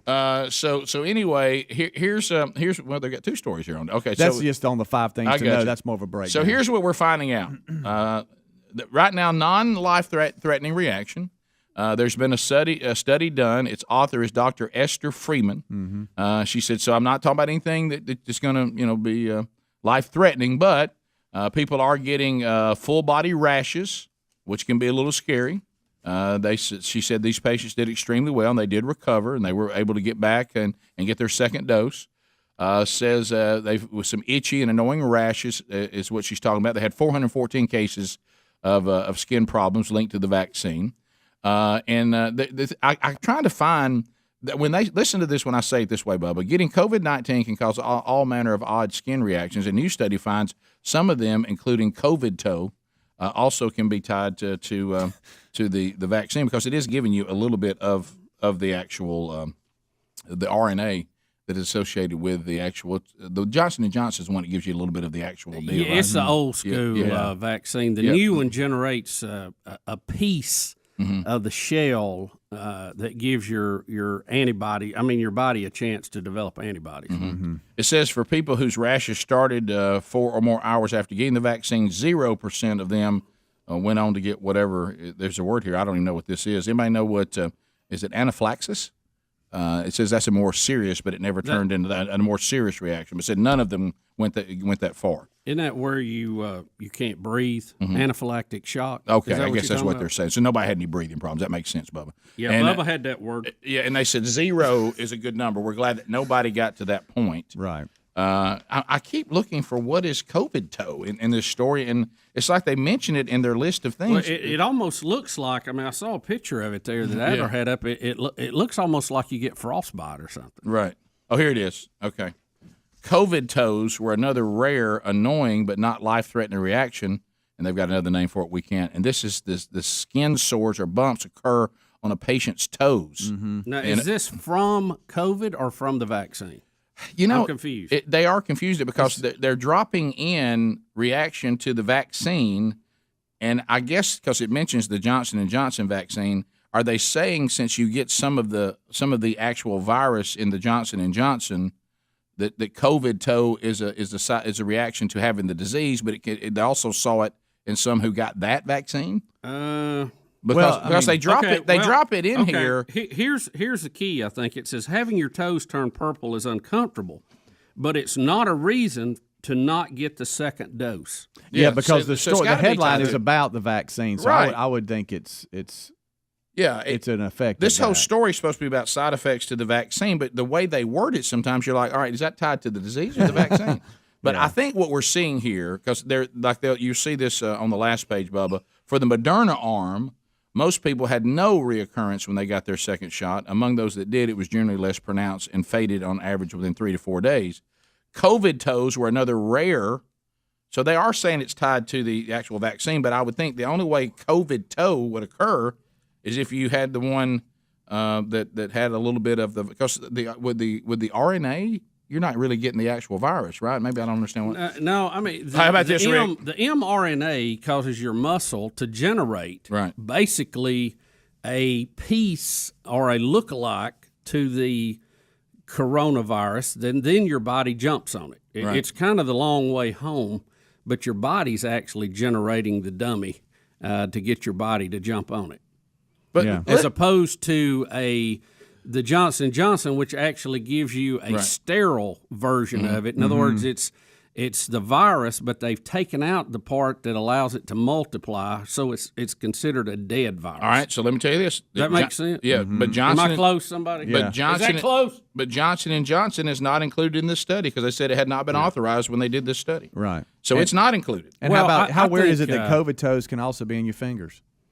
I want Even you though to it's called COVID toes. I think the bottom line in this, anytime that you are causing your body to have an immune response to something, there can be minor side effects to that because you're asking your body to do something it normally doesn't do. And you go, well, it's unnatural. But you need an unnatural response to fight a virus that is out of your normal range of being able to defend yourself. But listen how confusing this story is. This story is written. Can nobody write anymore? It must be written by CBS. Can nobody write That's anymore? all I can All right, look here. First of all, let me give you the headline. COVID toes, Moderna arm, all body rash. Vaccines can cause skin reactions but aren't dangerous, study says. Line number 1, getting COVID-19 can cause all manner of odd skin reactions. A new study finds some of them, including COVID toe. A measles-like rash and shingles can also be rare and thankfully brief side effects after getting the Pfizer and Moderna vaccine. So the first paragraph talks about COVID-19 and the vaccine, and they're tying these things to either end of it. Is it tied to the virus or is it tied to the vaccine? The whole story is about the side effects of the vaccine, so I'm going to assume that COVID toe belongs there. I don't know why they talk about getting COVID-19 causes these things, and then they tell you that these are side effects of these vaccines. It's terribly confusing. Yeah, Rick, it's like they have a hanging participle. It's, a dangling participle. We have a hard enough time communicating anyway. Write the stories where we can follow it. Yeah. So they're saying that people are getting these rashes after getting the first deal of the vaccine. None of it seems to be serious. It's just annoying. And then they say, for Moderna arm, most people had no reoccurrence, meaning that's when it hurts like crazy. And I've had people tell me that some people and it puffs up, gets a little red. Some people said it hurts really bad. Some people say they have a problem with it. It really varies wildly. So they're talking. Then they come down to the next paragraph. They're talking about Moderna arm. COVID toes were another rare, annoying, non-life-threatening reaction. So now you see they're clearly tying it to the vaccine. Do you think somebody on the first line of the story just typed the wrong thing? I don't know. How about this? There's some mild things going on with the vaccine, nothing serious so far. Praise God. I think the way I'm going to take it, they're trying to say the story was about minor, but yet non-life-threatening reactions to vaccines. But they start out by saying, if you get COVID-19, you may also have some of these things. So either way, you're in for some of these things: rashes, itches, sore arm. Blah blah blah. Well, and we have the dreaded that's COVID. The one I'm taking. How about this? And the dreaded COVID toe. Yeah, and there's some people that just have bad reactions because one of the neighbors on the cove gets the flu shot every year, and her arm, she said, swells up just from that. And so I think it's more of just these vaccines in general and the reactions your body has. But guys, I hate to be Debbie Downer here. We don't have an undefeated record on pharmaceuticals. And we throw these things out in the human population, and we wait, and we do the best we can with samples that we can gather and animal testing. And then when it goes out to the human population, or I've heard it referred to by friends of mine in pharmaceuticals as the cone of silence, and they just wait to see some of the things that are going to happen. And the human body is very, very unique per individual, and it's really, really hard to make a blanket statement on if we do this in the pharmaceutical world, you got nothing to worry about. I mean, this just you just play the numbers, right? But and so far on these vaccines, the numbers have been overwhelmingly good. Yeah, and a little early, but I mean, right now, all we can judge is where we are now. Well, I mean, we've got how many million vaccinated now with 2 shots? 30, 40 million. Yeah. So that's pretty good. And but what I'm saying is we don't live in any way, shape, or form in a risk-free world, and it will never be created. But right now, the side effects seem to be mild. Rick and Bubba, Rick and Bubba.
9 minutes to the top of the hour. The Rick and Bubba Show. Will of Meat in play today, tomorrow, Friday. So be paying attention for that. Wednesday Bible study back today. We continue in our series, Knowing God. Today, I believe we're in like session 17, 16, somewhere like that. We've been at that 16, 17 weeks. So if you haven't been involved, you can just start here today. Go back and catch the archives from weeks past. That'll be live at noon Central Time, 1 o'clock Eastern on the Rick and Bubba YouTube channel. It'll be archived soon after to our YouTube and podcast channel, and links will be provided on our social media platforms, and you can consume that on your own time. So, Bubba, once again, it has happened again. But, you know, the fact that you and I are men of weight, we enjoy delicious food, it's been a stereotype that you and I have fought against for years. The assumption, every time somebody, maybe gets new to the program or thinks they want to tie some promotion. Hey, let's have a promotion. We went through years. Well, let's get the two fat guys to do an eating contest. Let's get them do something with the eating because they're eaters. And you don't understand. That's like asking Michelangelo to come out and just throw paint everywhere aimlessly. Well, it's like asking him to paint a barn. Yeah, man. We do an eating contest with one of them big 3-4 inch brushes. I hate eating contests. I think they're grotesque, and I think they're disrespectful to food. And now, unfortunately, we've got our worst case scenario today. Yeah, Rick. Sadly, the son of a Fresno, California man has died during an amateur taco eating contest, and they're suing the organizers of the event. Authorities say 41-year-old Dana Hutchinson died after he choked on tacos during the competition in August of 2019. It was held at a Fresno Grizzlies minor league baseball game. You see him grinning? Yeah. People say all the time he knew what he was getting into. Well, clearly he didn't, said the attorney representing the family. The 8-page wrongful death lawsuit filed Monday alleges that the Fresno Grizzly owner, Fresno Sports and Events, did not possess the competence and or expertise to safely carry out an eating competition of this nature and failed to provide medical response teams that could have initiated life-saving procedures. They also say that they did not fully disclose the risk of the contest. I mean, anybody with common sense knows. Yeah, that. if you're scarfing tacos, you realize there's a chance you could get choked. Yeah. That's lawyer talk. That's lawyer talk. Feel sorry for that guy announcing. The attorney says professionals in the sport of competitive eating physically train, unlike amateurs at the event. The lawsuit also denotes that alcohol was available during the event, which could have contributed to the risk. They are asking for an undisclosed monetary reward. Rick, I don't know. I mean, I remember the first time I was ever involved with an eating contest. I think it had to do with pizza, and somebody gagged, and you think, oh my gosh, and they start spitting it up, and you're like, oh my gosh, well, brother, this is not pretty. Why would anyone? I just don't eating competition just does not interest me in the least. Not even a fraction. It's dangerous. You just asking for lawsuits. Even these pros that eat, on the 4th of July, I've watched it once or twice, and it is the grossest thing I have ever seen. I can't do it. I mean, I feel like hurling while I'm watching. Do you know the last competition I emceed was at a taco place, and it was a burrito eating contest. And those things came out, and they were this big. I mean, I couldn't believe what they were trying to eat. It wasn't like little bitty tacos. And they had the toughest time with that, and I just almost couldn't get through it. It was disgusting. I brought up, Bubba and I, people try to tie us to these things all the time. Yeah. That you don't understand people who love food if you think we love a food eating contest. No, you ain't even tasted it. That's an abuse of food. It's food abuse. It's treating food disrespectfully. Disrespectful. There's no art there. Art. There's no appreciation for There's no appreciation for the taste and the deliciousness of the. It's what it is. It's gluttony on parade. It's just cramming food. Rick, they said at the minor league team that a professional taco eating contest scheduled for the following day was canceled. I bet it was. His death. I bet it was. Yeah. Really? Yeah. I bet it was. Shocking news. Well, I think the pros know what they're getting into. Come on. But I mean, why? Again, I hate Why? the guy that choked on the taco, but I think, Just because you're in a contest does not mean that you abandon all safe eating practices. I know. You know. Greg. Tacos too. That seems like that would be, you know, Tough, yeah. jabbing. I could eat a lot I of think tacos. they're soft Surely shell. it's a soft I think shell. they're- I think they're soft shell. If you're going to have a contest, Yeah. it just should be how many you can eat without a time limit. That's me. How about when they Exactly. It shouldn't matter and, what and- time. and then you also, I Who mean, you can eat the already most? run enough risk there, but at least let people take time Once to chew it up. you I click could eat that, a lot of tacos. Yeah, I could too. Once you click that stopwatch though, Yeah. and now I'm rushing. That's no way. Nobody was standing behind Michelangelo with a stopwatch. No. It took him a while. As a But matter now, of do fact, you need- there was no rush on that one. right. Do you maybe Come need on, Michael? to have people right Mike, there you think in, you're going to paint today? in case someone goes down? You need emergency Of course. personnel standing there, maybe. You're behind each competitor, Yeah, Greg. or at least Greg, for you every ever, two. Greg, you ever How been about to this? you ever been to a minor league I baseball have, Rick, promotion? I get it. And- Just don't. That may be how they get it. How about this? But put funny heads on them, let them run around the outfield. I mean, you know, there's only Or so let much that guy can try to happen. catch 'em. Yeah, there's only so much you can happen falling in the outfield. These you know? hot dog eating contests when they dip the bun in water. Oh, yeah. and all How that. gross That's just is and, that? and then they get there and they're They're like heaving. Yeah, they're just. I mean, it's just like how, Speed, where are you golly. putting that? Joey Chestnut. Let's not even talk about it. And of course the great Greg. And Joey Chestnut. I mean, no, he's, before even more than him. Kobayashi, but he's been out for years. How can the competitive eating sport not let the two heavyweights ever fight in that world? I would be okay Went with- out in the middle of his prime. You know what? Can we not get them tied to Jim Crow law somehow? Yeah, I and know. get this canceled. I mean, it's If just, it's in Georgia, they're going to cancel. yeah, no eating in Georgia. I mean, it's just man, I just You know the it's thing. just it's a gross to me. And we got some email about it, and I kind of forgot about this. The Masters is not a PGA event; it's a private event that the Augusta National puts on. You know, it's by invitation only, so you can't move a private party that's based in Augusta. I mean, that doesn't even make sense. You know what I'm saying? No, it really does. It's not a PGA event. They can go, well, the Masters this year is going to be at Shoal Creek. You can't do Right, that. no. Because it is a Augusta national event. Correct. And they've probably got it trademarked and licensed and protected Not 6 ways gonna to move Sunday. the Masters. I mean, just And it's the week of. I mean, how can... yep. Top of the hour. More Rick and Bubba coming up. By the way, got an update I think you're going to enjoy. Rick and Bubba, Rick and Bubba.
from the broadcast plaza and teleport 6 minutes past the hour. You got the Rick and Bubba Show. Speedy, the real Greg Burgess, Helmsy, Eddie Van Adler, all here as we move through another hour. A statement that you'll only hear on the Rick and Bubba Show is be paying attention for the Wheel of Meat today. Wheel of Meat could spin today on the program, definitely before the week is over. And welcome back for a brand new hour. There's Bill Bubba Bussett. Rick, glad to be here, honored and privileged, and we are so happy to have with us, you know him, America's favorite weatherman, James Spann. Yes, let's go. He's a man with a Mayweather plan. He's a mighty James Spann. He's a mighty good weatherman. He's the man, Rick and Bubba's biggest fan. He's a main weatherman. He's a mighty James Spann. James Spann, welcome back to Rick and Bubba. It's an honor. It's a real honor to be here, and I mean that. No. I'm honored. The honor is here. Yeah, and James, before we get started, how's the cleanup going around your place? You, as we've talked about, got a little damage from the last storms that came through? You know where I can find any firewood? Yeah, we're doing okay. If you guys want to bring a few chainsaws out, we still got some work to do. I'm telling you. I was stacking yesterday. Yeah. My wife won't let me touch power tools, so I'm not allowed to do that. But I can carry logs off. But again, we're blessed. I mean, it's a huge mess out here. The trees. One thing about it, there are no more trees left to fall. So if we have some strong storms late tonight, not going to worry about a tree falling around here because there's no trees left. Yeah, it's so you let's have to look at the positive. We want to talk about obviously Bubba's stepping into the storm chaser world, but but before that, because I understand that he's maybe joining the team. Yeah. And we hope if there's spotter convergence, I think, don't do that on your first time out. Such a rookie thing. Yeah. And I'm like, don't show your rookiness by converging on another spotter too soon in the elements. But let's talk, all kidding aside, there's we always in our lives, if you've ever gone through anything traumatic, the next time anybody even remotely mentions whatever was that traumatic experience for you, there's a different reaction if you ever have experienced it. You might have heard these weather reports and something coming through in the past. You don't pay attention to it. But if you've been through these storms lately and you hear there may be another severe weather alert of any kind, it could be a 1, and you don't care what it is. You're like, oh boy.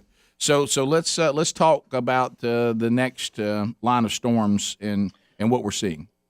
Yeah, this is April, and this is the core of the spring segment of the tornado season. So we've got some active weather for the rest of this week. Today and tonight, this is mainly late this afternoon tonight, we have an enhanced risk of severe storms. That's out of our 5 levels. This is level 3 for parts of the Mississippi Delta, southeast Arkansas, northeast Louisiana, places like Greenville, Mississippi, Monroe, Louisiana, El Dorado, Arkansas. And there could be a few storms with large hail, damaging wind, and a few tornadoes in there.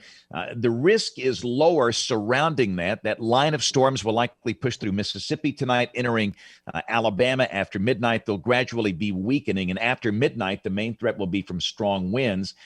And then the next issue is going to be Friday. We'll have another round of storms developing over Texas, Arkansas, Louisiana, Mississippi, and moving east. And it's the same kind of thing. Those storms could produce large hail, damaging wind, and maybe a couple of tornadoes. The bottom line is everybody in the southern U.S., just be aware that the weather's going to be unsettled and active through the beginning of the weekend between now and Saturday. And after that, we'll get back into drier air on Sunday for a few days. But you know the routine. Here are the warnings.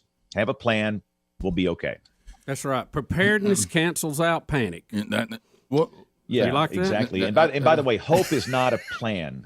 You need to have a firm plan here. Right. Firm plan. You're right. So, James, we understand that there's I don't know if you heard Bubba's storm report last time that aired apparently on several news sources. Bubba gave a damage report that kind of people thought to themselves, I know I did, he's being underutilized when it comes to severe weather. And I understand that we're making arrangements for Bubba to maybe be part of your team. Well, listen, Bubba is a weather weenie. I mean, he is a weather nerd, a dweeb, a dork. Dweeb. He's in there. James, like that. I think I should Bubba's say like thank that. you, but I'm not sure. I hope we don't just pull out that soundbite and put it over here in the instant replay. Me too. So for people like that, we like for them to help us. And here's the problem. I've talked about this before. Radar is an amazing tool. It's amazing. But listen, sometimes when you're watching radar on television, guess the height of that radar beam. It might be 8,000 feet off the ground. So you're getting a slice of that storm 8,000 feet off the ground. What's happening down there at the surface where people are? We have no earthly idea unless trained spotters can look at it and help us. And that's why they're absolutely critical. We don't have enough trained spotters. And Bubba is a trained expert spotter. And based on his vantage point and his excellence in weather spotting, we're going to bring him in. I mean, he's in. Bring He's him all in. James, So- all serious. You can't say all joking aside. Seriously, Good luck with that statement here. 100 years ago, when you started these storm spotter classes and you were teaching people about this, I went to one. And, it's just great information. You may not be a storm chaser. You may not be a ham radio operator. But it's just great information to have. I love going to that, and I recommend people go to it. And I don't know if you're still teaching those now or what the status of that is, but it's really good information to know these cloud formations. And, these things have an anatomy to them. And if you learn that anatomy, it really helps you out in dangerous weather. Right, it really does. And we're doing them virtually now. We're not doing them in person. Of course, we've got them, on YouTube and places like that. You can go back and watch them. But yeah, here's the problem. So people will report, they'll get on the Twitter, the Facebag or something. Hey, I've got a mean looking cloud out here. Now, what does that mean? I can just see this cloud with a frowny face. I have no idea what that means. Right. But if you tell me I see a wall cloud with striations, here's a rear flank downdraft. There's a shelf cloud. That makes the world of difference to us. And if we know it's a trained spotter, it really helps. And what we can do is issue a more timely warning. And sometimes we don't issue a warning based on spotter reports. You can see this rotation on radar. The storm is rotating. But if you got a wall cloud and no tornado, well, let's hold off on the warning. So it reduces the number of false warnings and it increases the lead time on tornado warnings. So spotters are just absolutely crucial. And we just don't have enough. And people are kind. They take pictures on their phone, and that's great. We love that. But when people actually know what they're looking at, it changes everything. And there's a small army of ham operators that go out and do this, and they're not rock stars like John and some of these other guys that get all the the TV time, but they're out there, and every time these storms come up, they play a critical role. Don't you think Bubba should be on that team though? Don't you think he should be out? That would be good. I mean, and listen, people are fixed at their house, and that's great. But some people do go out in it. And by the way, don't you dare, do not do that unless you've been trained.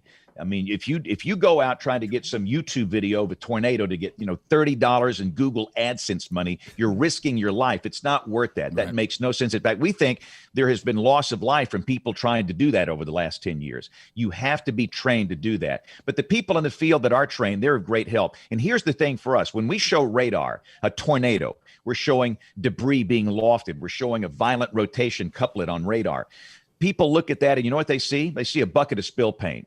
And we can describe it, but it doesn't mean that much to them. But hey, that's true. If I got Bill Bubba Bussey with a live stream of a tornado on his camera, they're going to dig a hole and get in that hole. So it makes all the difference in the world getting those live images from the field from trained spotters like that. Yeah. James, I think one of the great innovations the last few years, and you may want to comment on this, was the ability to see debris balls. And that was due to some of the changes that they did in the radar.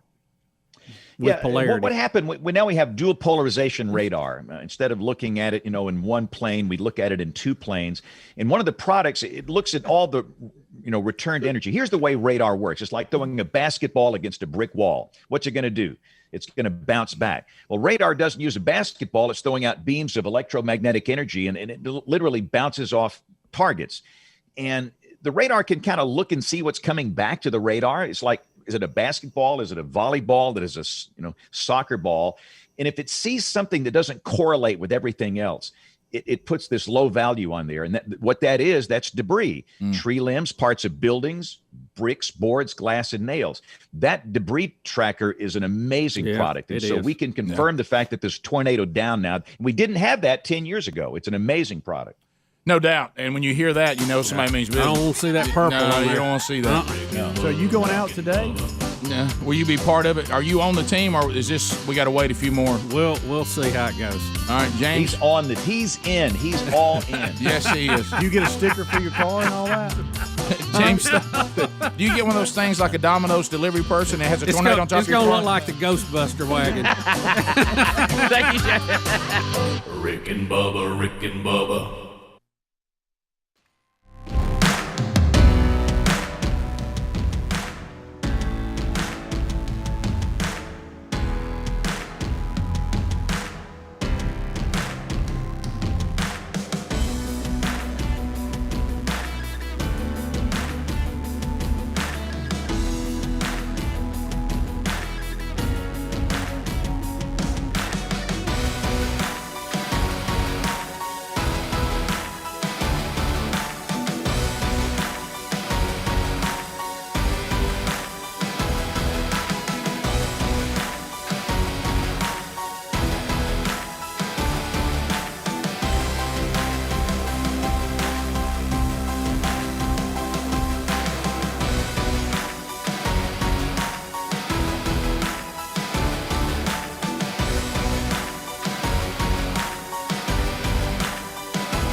22 minutes now past the hour. From the broadcast plaza and teleport, another day of Rick and Bubba. And we'll get to some of your phone calls coming up a little later in the hour, but we will do some this hour. The number's 866-WE-BE-BIG.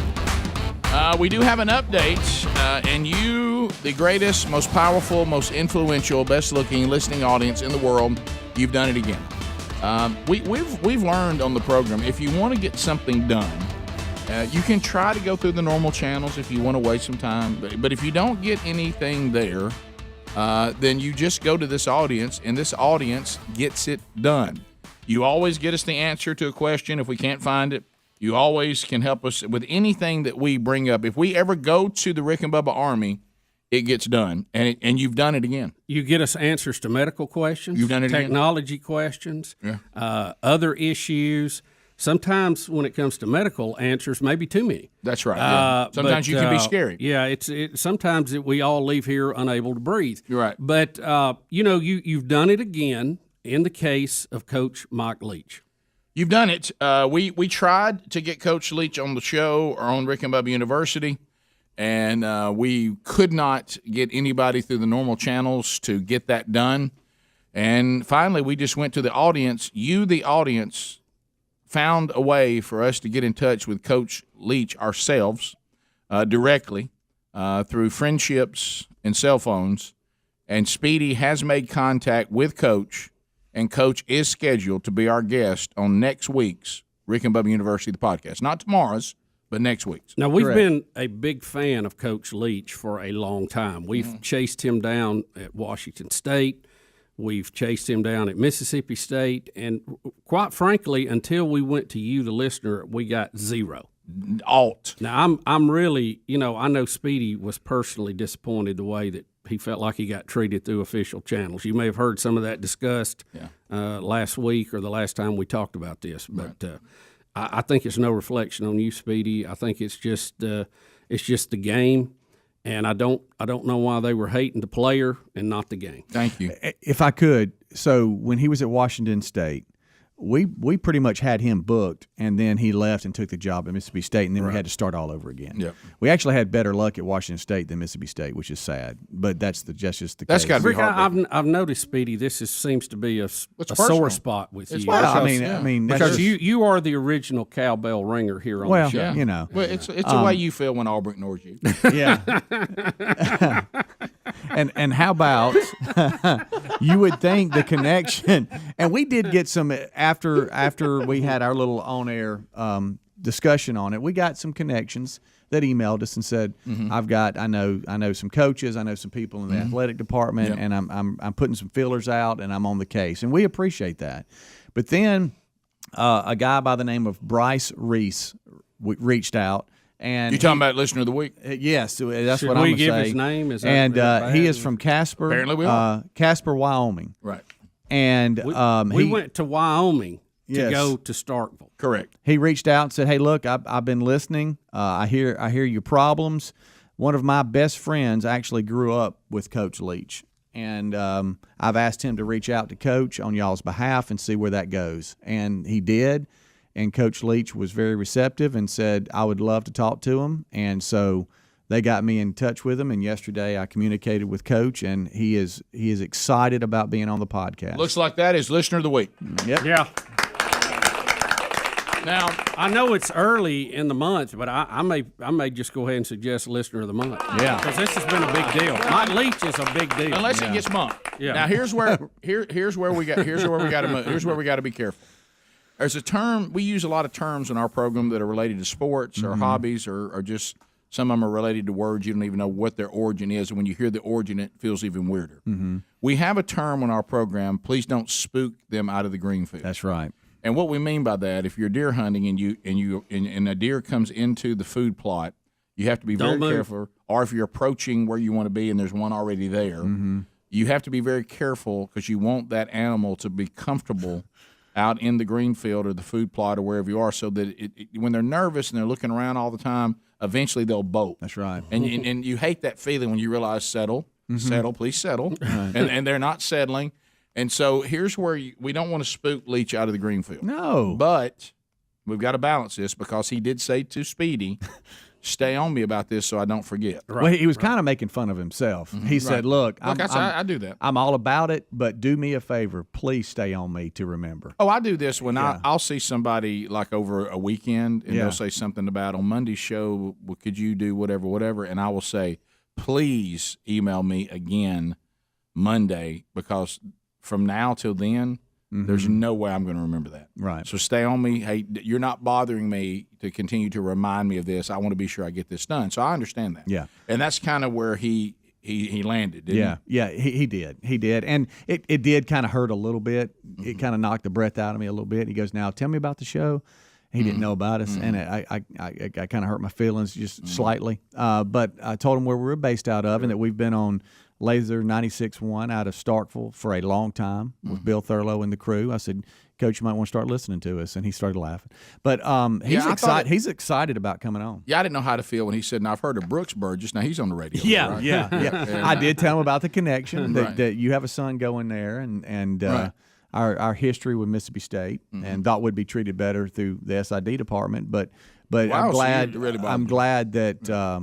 Yeah. Now I will say this: it never got to Coach Cohen. I don't think he never knew of the request. For some reason, it kept getting blocked before it got. Well, to can I him. tell you why it was blocked? And this is really going to bother you, and it's going to bother you too, Bubba. And I'm trying not to let it bother me, but it's going to be difficult because I hate to say it. All you have to do is understand what we do for a living, and we were determined as something that Leach needed to be protected from, not bothered with. I guess so. Yeah. Yeah, that didn't, because there's all kinds of things you go, I'm gonna shield the guys from that. Right.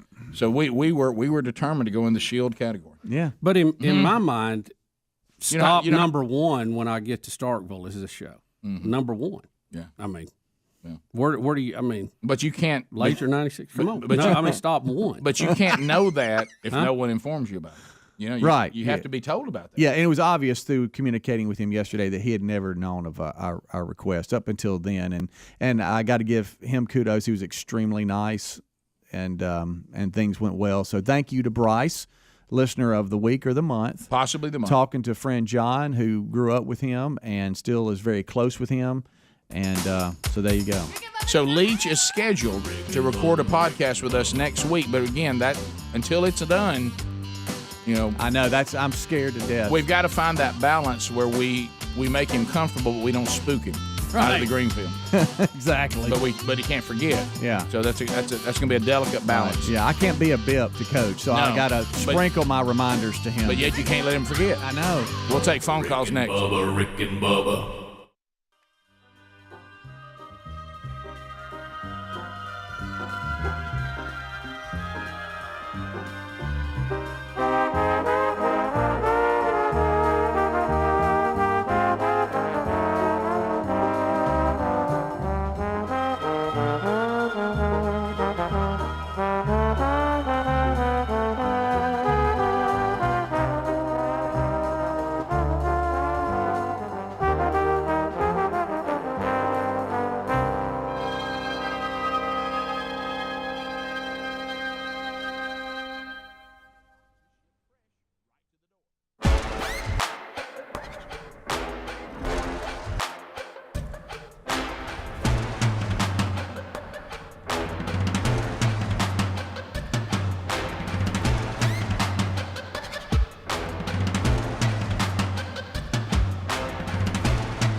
minutes past the hour of the Rick and Bubba Show. Thank you for being with us. 866-WE-BE-BIG. You hear the phone troll music, so that means it's time for you to call us. Lines are available. Harry Murdahl in position, ready to go. Directory assistance, area code 212. As you are lining up and you are getting ready to go, have you heard about Ancestry.com/Bubba? Go there right now. We'll get you a free trial at Ancestry.com/Bubba. Have you ever wanted to kind of know the history of your family? Because the story of your family is ultimately the story of you to an extent. You find out where you came from and what relatives you had and maybe how they traveled the world and got to your country and where did they come from? What's the history? What did they do? What kind of work? Did we come from an agricultural background? Did they serve in some of the important historic moments of our country? Where did they land and all that? It can be quite interesting and a lot of fun for the family. So find the strength in your family story. Learn more with our free trial at Ancestry.com/Bubba. That's Ancestry.com/Bubba. You also can find a link at rickandbubba.com under the sponsors button. Bubba, we mentioned earlier COVID toe. Jackson says he has it. Oh, no. Jackson in Alabama, 30 seconds. Go right ahead, buddy. Hey, guys. Hey, Jackson. Hey, Jackson. Yeah, I called in because I saw you guys talking about COVID toe, and I had it, and my doctor recommended me to a dermatologist here in Tuscaloosa on Ross Mine Road. He said, hey, I'm going to recommend you to Dr. Bentley. And I was like, okay, sure. That was good. You should have seen my face when former Governor Robert Bentley walked into that room and said, let me look at your foot. I felt like Rebecca Mason. Oh, no. Oh, my goodness. Oh, my goodness. Yeah, we're not going to give that to you. We're okay. It had that feel. What a good It had one, that though. feel when it started. Well, I was eager to hear more. This is. So I get that back. Yeah. Oh, yeah. I just wanted to be sure. I think he was just taking us on a journey. Yeah, he was, to get to that line, which is a good one. Yeah, that's good. Ann in Alabama. Ann, 30 seconds. Go ahead. Hey, guys. So I am a wound nurse, and we actually do for real deal with like COVID skin symptoms, stuff like that. What we are seeing for COVID toes is that some patients, COVID is causing a cascade response that causes little micro blood clots to happen. And those blood clots are going out, and so they are getting stuck in the very smallest blood vessels, which happen to be in the fingers and the toes. Mm-hmm. And so then what happens anytime you get blood flow cut off, you get tissue death. So that is what's causing the blackened appearance and, in some cases, the eventual amputation of the fingers and toes from those micro clots. So it's a lot like frostbite. Not so much that. Frostbite is a little bit different. Frostbite's more of the outside in. This is coming from the inside out. And we're also seeing it a lot, and we have seen it pre-COVID, as a reaction from when someone is very, very sick. So say those COVID patients have to get moved to the unit. Mm-hmm. They're on multiple vasopressors at very high doses. What those vasopressors do is they squeeze those blood vessels down and tighten them even more. And so then what happens when you're throwing a blood clot into an even smaller blood vessel, and it's causing even more tissue death down the line. So is this exclusive to the disease or the vaccine or both? So I have not heard of it just in our practice, in our facility. I have not heard it being linked to the vaccine. But we have seen it with some patients with COVID. But like I said, it's, for me at least, looking at it, it's kind of the chicken or the egg of, are they super sick and throwing microclots, microemboli, or are they super sick and they're on all of these vasopressors because we're trying to keep them, not dead. Mm-hmm. And so it's one of those, is it the perfect storm or is it one or the other more so? I don't know. I think we don't have enough research for that completely yet. That's a great report. Yeah, it is. Good job. Thank you very much. Way to go. Let's go to... Should be a good storm spotter. Let's go to Ronnie in Alabama. Ronnie, welcome to the Rick and Bubba Show. How are you, buddy? Go ahead. Ronnie. Unbelievable. What is that noise? Hey, Ronnie. that's what was that? I don't even know. I don't even know. I mean, it's like we were ushered into the gallows of something. Yeah, I don't even know what that was. Wow. Mark in Ohio. Mark, welcome to Rick and Bubba. Go ahead. Good morning, Biggins. You, buddy. I wanted to ask y'all what y'all were thinking about this $1 a mile tax that Buttigieg wants for people driving their vehicles. Yeah. That's a lot of money. I drive a truck for a living. I drive 150, 200,000 miles a year. I mean, good night, Nerva. I can't afford that. Well, Mark, this is one of those classic liberal plans where they didn't think everything through. No. They're trying to push everybody to electric cars. And now that electric cars are becoming more popular, and they are more of them on the road, I mean, I see a Tesla, I bet, every day now, somewhere, one, not a bunch of them. But someone finally realized, hey, wait a minute, we collect taxes on gasoline, and we're not getting taxes on the electric car. Not only that, we give electric car people a tax break to buy one. So we're missing the tax revenue twice. So they're trying to figure out, if we do move to an electric car world, minus the evil combustion engine, how are we going to tax it? And that's the only thing they can come up with, but they're not thinking this through. Again. Yeah, I was about to say, you've already said it. They never, these things all are just the most short-sighted. Yeah. And let me tell you what they're not thinking through either. That is electric demand to charge these cars. We're not going to have the ability to do it, and it's going to cost people. And I don't even know if we can generate the power we need to charge all these cars every night. If everybody went to one. But look, everything plus airplanes are never going to fly with batteries. Everything through the lens of the current modern day left is they've not thought beyond your computer where I'm sitting. And what is that? Just a few feet? I think it's even shorter now than it's ever been. I think they only think to the latest tweet, right? The latest face bag post, or the latest social media thing they do, or the soundbite they have. Yeah. And it's a soundbite world. Well, nobody asked you to walk out a narrative and substantiate the narrative. No one asked that anymore. So you can just say anything and just throw it out there, and there it goes. Gary, welcome to Rick and Bubba. Go ahead. Hey, guys. Hey, listen, I'm just tired of the hypocrisy and the fake outrage that you're hearing from all these corporations and celebrities and everybody else. Totally fake. Yeah, totally. And here's the point.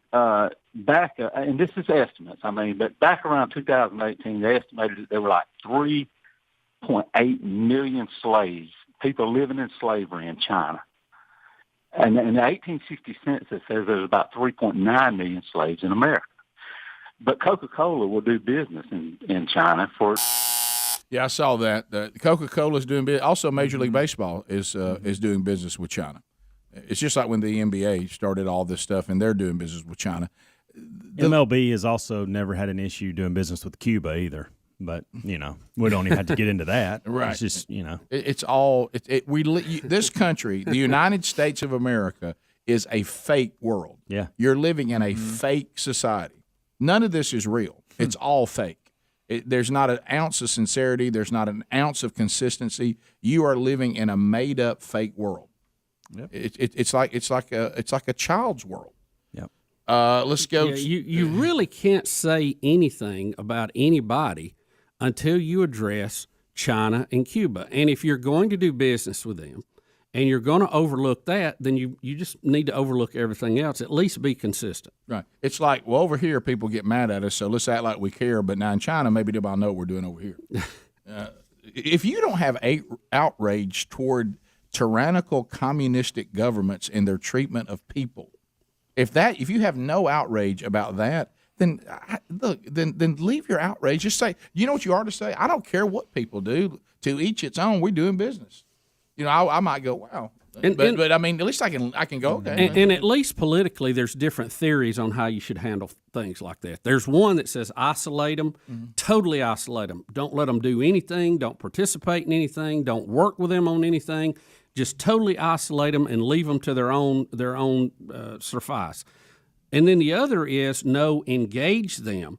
Try to show them we're doing a better system. Try to change their system slowly but surely for the best. And in a lot of these cases, it's very confusing. I don't really see how we're doing either one of them. Well, we've got a generation of young people that actually thinks that China and Cuba is a better government setup than a constitutional republic. They actually think they don't and know that. So did kids from Hoover when they joined ISIS. Right. Again, they don't know what they're Have you talking. seen them trying to get back now? Right. I mean, they don't know what they're asking for. They have no idea. Right. But you can romanticize something you don't actually have to live in. Right. And we have that. Well, there's a big difference when you put walls up to keep people in versus you put walls up to keep people out. It's like we don't have any adults anymore. It's like there's no adults that walk into the room with the children and say, "Can I tell you the real world real quick?" Jacob in Florida. Jacob, welcome to Rick and Bubba. 30 seconds, go. Yeah, I know this is kind of off subject, but I think I got a reason why I know that them aliens couldn't have abducted you the other day. Yeah, they didn't abduct me. Why? They probably beamed that light over Sherry, and they were like, "Yeah, okay." Probably young Broderick. They were like, "Yeah, okay." They got over to you, and one of them pulled a Greg. He said, "Boys, I don't think we got the tools to pull this one off." Yeah, you got to know the weight limit of the tractor beam. You know what I mean? There's just some things you can't levitate up with a tractor beam. That's good. They thought they were in good shape. They went, "Uh-oh, weight limit. Watch out, Big Beard's here. This guy might be trouble. He might go Raging Bull in here if we can even get him up." That one's a handle right there. Watch that one right there.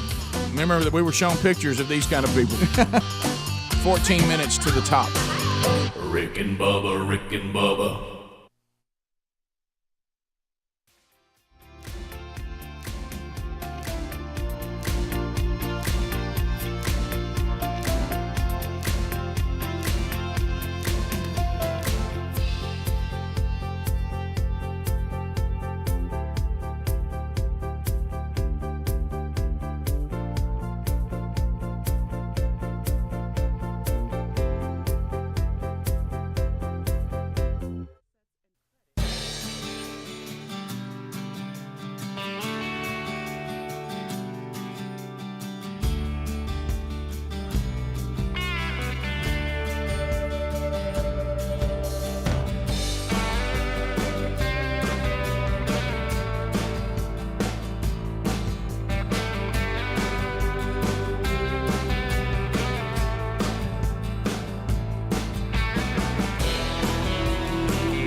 the gravy, please. Rick and Bubba, Rick and Bubba. Ooh, it brings me to my knees. Rick and Bubba, Rick and Bubba. I can't start another. Rick and Bubba, Rick and Bubba. 8 minutes to the top of the hour, the Rick and Bubba Show, 866.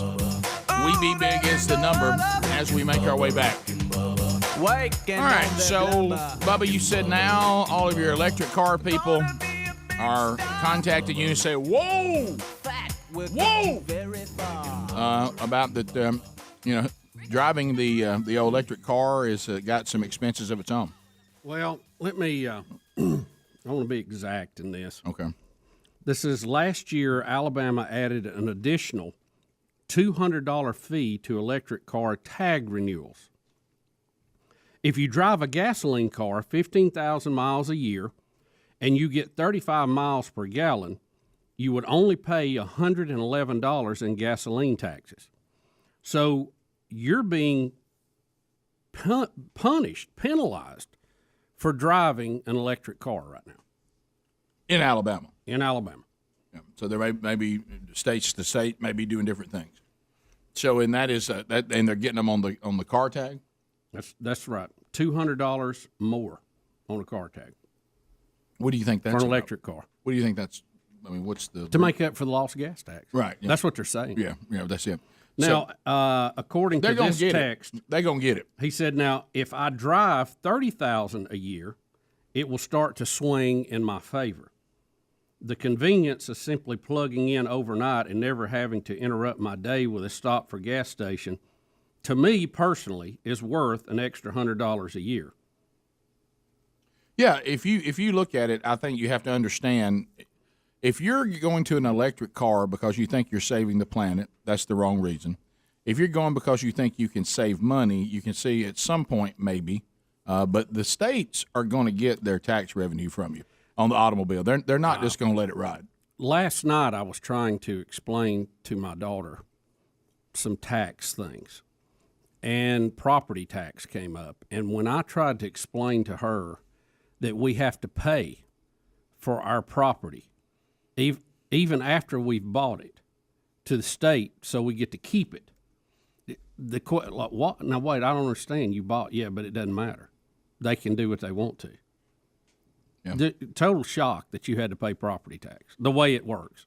Right. And I hate to go back to the Chinese guy that set you straight on that, too. That's right. Every time I think of that, I go back to that. I don't know how you move past that, saying we're free people, when if you buy a piece of property, you have to continually rent it from the government. Is it? In that case, I would say none of us really own property. No, when you get yourself to a point that the government says you will pay these taxes, and then you say, well, I'll tell you what, I'm a free person, I'm not going to pay it, and then they can arrest you and put you in jail. And come get your stuff. And take your stuff. Yeah. I mean, you're somewhat free, but that's not total free. No. Mm-mm. When it comes to your land. No, it isn't. Mm-mm. And Your then house. most of that money is earmarked for education. And in the case of many people now that go to private school or homeschool, you're paying for the public school. You get no benefit from it. Right. You're providing a school and paying for your private school as well, or your homeschool. And I understand schools have to be funded, but just the concept of property tax to me has all. I will say on the big gives you red butt scale, that's right on the top for me. Well, and then you'll get around. And that's before I own property to even say that. To me, it goes against the entire concept of our Constitution. Private property was a now big. you can pass a tax. I mean, make me pay. I got that. The Congress has the right to do that. The legislature, You're specifically whoever. talking about property taxes. Yeah, I think that one is probably one of the more evil ones I can imagine. My favorite is when you get around a genius that wants to raise the property taxes in our state because they think they're too low. Well, here's the thing: you get a tax bill every year, and it's for X amount. Let's just say $300. You can always give $600. They will take it. They'll cash that check if you send them too much. Right. So if you think your property taxes are too low in our state, then just send more. Let me tell you what I'm really fed up with, and I know many of you will agree with me, is people who are being generous with somebody else's money. Mm-hmm. If you want to be generous, have at it, pal. Pal. Leave the rest of us out of it. We'll decide how we want to be generous. Mm-hmm. You don't have to speak for me, Mr. Right. Liberal. Yeah, and some of us, again, need to think things through. I've had this happen to me before when somebody wants to tell me how low my state's property taxes are, and they'll compare it to another state on how high theirs are, but they'll conveniently leave out that the state they just mentioned doesn't have a state income tax. Right. And I said, know, so you want me yeah. to pay higher property taxes and a state income tax? Now, where did you not think that through, genius? Yeah, I guess I would pay higher property taxes if in a state that has no income tax. Now, meaning they're going to get it one way or the other. But what you're proposing is me to pay a higher property tax and an income tax, and you're just not going to get me going on that one. I think, and Rick, I may be speaking out of school. I remember reading the article on it. I don't know if it was Louisiana or Mississippi, but one of them is doing away with their state income tax and substituting in like a sales tax that will go on it. So that way everybody who buys something pays it. And there is an argument, and it is fair, that there are some people who skirt around paying income tax for one reason or another, some legal, some not. But if I get you when you go to fill up your gas tank, if I get you when you go to the grocery store, if I get you when you go to Walmart or Target, I get everybody in that. There's no way to get around it. So, interesting concept. I don't know that I, particularly like either one, but it's interesting how I see them move to that from a fixed state income tax. Yeah. And I think, was it Mississippi Speedy was doing that or Louisiana? I can't remember. I don't remember. Well, we've said 1,000 times, flat tax is the way to go for all the way around. It's a win-win-win. People keep more of their money, and the government has more in the coffers. And it makes so much sense. It'll never happen because it can't be politicized. Well, that's the thing. When you have one deduction for anything, and everybody always has a good reason. Well, I do this, or I have that, or I have this unfortunate situation. I need a tax deduction. Once you start that, you're just playing people against each other, politicians. When you have a flat across the board rate, and it doesn't matter if you do it on income or sales tax or whatever, that is the way to go. No exemptions. Don't start that game. Right. But no politician will ever go for that. No. Top of the hour. Rick and Bubba, Rick and Bubba.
7 minutes past the hour, the Rick and Bubba Show from the Broadcast Plaza and Teleport. Thank you for being with us. Speedy, the real Greg Burgess, Helmsy, Eddie Van Adler, all in the mix and ready to go. Much to do as we move forward, and we'll be chatting with you as we go. Welcome back for a brand new hour. There's Bill Bubba Bussy. Hey, Bubba. Rick, glad to be here, and thank all of you for being part of the little party we call Rick and Bubba. Oh, wait a minute. Wheel of me keeps on turning. What a transition. Ooh, if I don't win today, Electric, segue that. Wheel of me's got me yearning. Come on, Will of Meat. Whoa, come on, give it a try. It is the wonderful Will of Meat. It's been illuminated, and it is. Look at those lights. Look at Greg on the drums. And we've got the Hand of Truth is giving it a thumbs up there above the wheel. Christmas Pig is loving it. Trumpy Bear has been retired. And Bubba, the callers are coming in at 866-WE-BE-BIG. Rick, we're proud to do this safely and securely. We follow all IEEE standards, international, national, local, and of course those here at the Plaza and those that we put on ourselves here at the Rick and Bubba Show. Well said. Licensed engineer Bill Bubba Bussy. Are you still licensed? Well, in what? Don't you have to have a license or something? Do you? As a broadcast engineer. Well, a lot of that has gone now on the licensee's responsibility. Bubba, we have harryanddavid.com. They handle the meat. 1-800-Flowers handles all the bouquets of different flowers that are on the wheel. Moultrie's got a feeder package on the wheel. Rick and Bubba items are on the wheel. We just added 2 new shirts there, so if you land on a T-shirt, you could pick one of the 2 new ones there if you want. Find our new items there at rickandbubba.com under the store. BuzzBox Coffee is on the board. We've got a subscription to Blaze TV on the board. Rick and Bubba Spatula is on the board. Also, there are potential pitfalls. You could hit Can't Have Nothing. You could hit on Pippet and be eaten by Jaws. Henry the Horse, you don't win a prize, but we all enjoy his visit. So let's start with Amanda. Amanda is out of Montgomery. Listen to I-92 WLWI. Speedy is spinning the wheel. What do you say, Amanda, to Speedy? Wow, what a wheel. Let it rip. There she spins. Yep. Look how bright she is. Boy, and you combine those lights with the lights on our Avengers pinball machine. I wish I could tie a generator to that thing. No telling how much power we'd make during this segment. Oh my gosh, my goodness! Not out of the gate. My goodness! I mean, we get Jaws right out of the gate. Pippet. I'm so sorry, Pippet. Amanda. Oh, like Pippet. Pippet. Somebody say Pippet. Do y'all wonder what intern Pippet's doing right now today? I didn't, but now that I've thought of it, I think it will. I can't get it out of there now. Let's go. Hey, thanks, Bubba, for that visual. Let's go to Fort Myers, Texas. There's old Rod standing by. Hello, Rod. How you doing today? Good. What do you say to Speedy? Wow, what a wheel. Let it rip. Rod, how do you get us there in Fort Myers? iHeartRadio. Oh, thank you, buddy. Appreciate that. Speedy with a big Helena spin there. That was a good one. Mark Hall would be proud of that one, Speedy. Look at here. It held. Flowers, flowers, flowers. Smell it. Well, you were right between flowers and a T-shirt there, Rod. All right, Rod, here's what you have a choice. You could send assorted roses. You could go red roses if you want to be classic. Or assorted tulips. Assorted roses. Assorted roses it is. Thanks for listening to the show, Rod. We'll put you on hold. Tell us where you want them sent, and 1-800-Flowers will handle the rest, okay? Thank you, sir. Thank you, brother. Have a good day. You too. All right, let's go to Cameron out of Chelsea, Alabama. Cameron. Cameron go. Cameron. Is that one of the greatest songs? So, Cameron, what do you say to Speedy? Wow, what a wheel. Yeah! Speedy's showing off that he's been back in the gym. Well, you can tell they got in touch with Coach Leach. You can tell. I know. All right, you got a new energy about him. I know it. Got a little burn. If he lands Kate Jackson, game over. Let's see what happens. That's the one thorn still out there. I know. He can never book her. Yeah! Come on. T-shirt, T-shirt, T-shirt. Wear it. I don't know. Can y'all hear me over here? Yeah. What did you just scream? I almost said flowers. Yeah, I know. It's like you said. I saw you double clutch. I thought he said flowered Oh, shirt. I'm like, do we have a flowered shirt? This is what's so weird. I did a full quarter turn, and it almost landed again on where it was. I know. Cameron, so let's talk T-shirt here. We just added 2 new ones. We've got Rick and Bubba University Alumni is a new shirt. We've got one with just a big old Rick and Bubba logo on it, and then you have all the other classic shirts. Common sense is a superpower. Jesus loves you, and I'm trying. You know, you have there's a number of them that you can choose from. Rick and Bubba University, the original. So if I'm gonna put you on hold, whatever shirt you want, tell Harry Murdahl, give us your size, Thank you, guys. and we'll send it to you. Okay? Love the show. Thank you. No, Cameron, thank you, and wear that Rick and Bubba shirt proudly, buddy. Will do. All right, and I'd hang it up. I wouldn't put it in the dryer. All right, thank you. There you go. All right, so let's go to Vernon. Where we have Tim standing by. Timmy, welcome to Rick and Bubba. How are you? Morning, fellas. Hey, buddy. Good. Well, what do you say to Speedy? Wow, what a wonder. Let it rip. A little English on it, Bubba. We kind of just How about the English? a little bit of English there.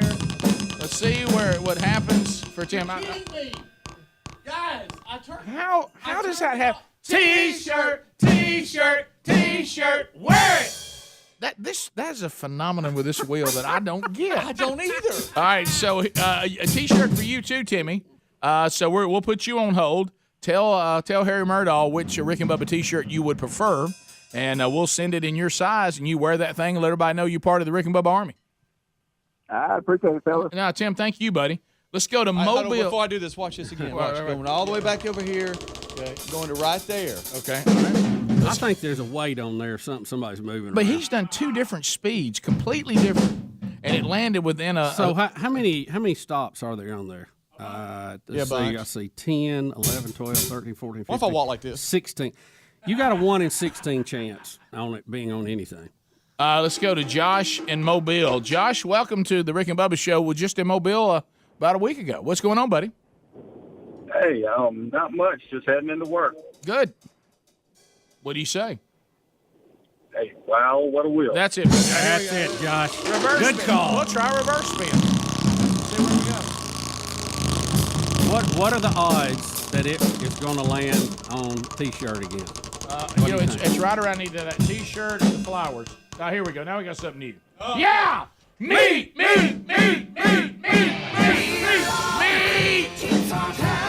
Now, there's his namesake. Josh, congratulations. You got meat.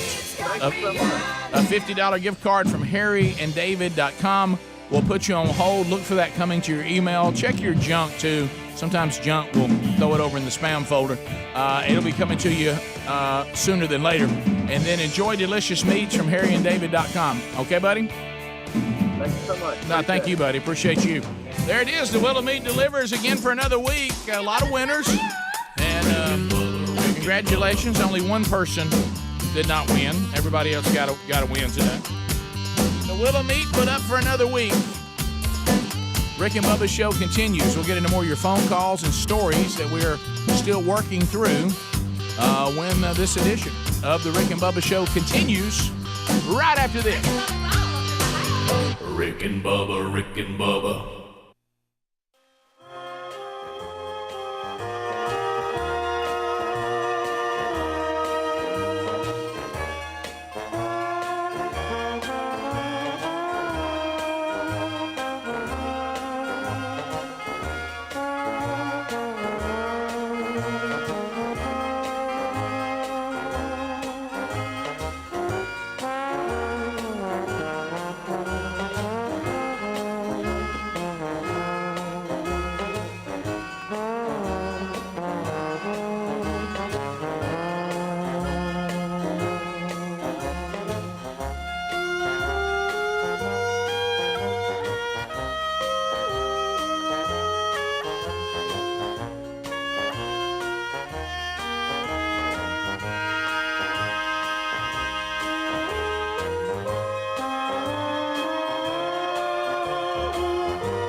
22 minutes past the hour.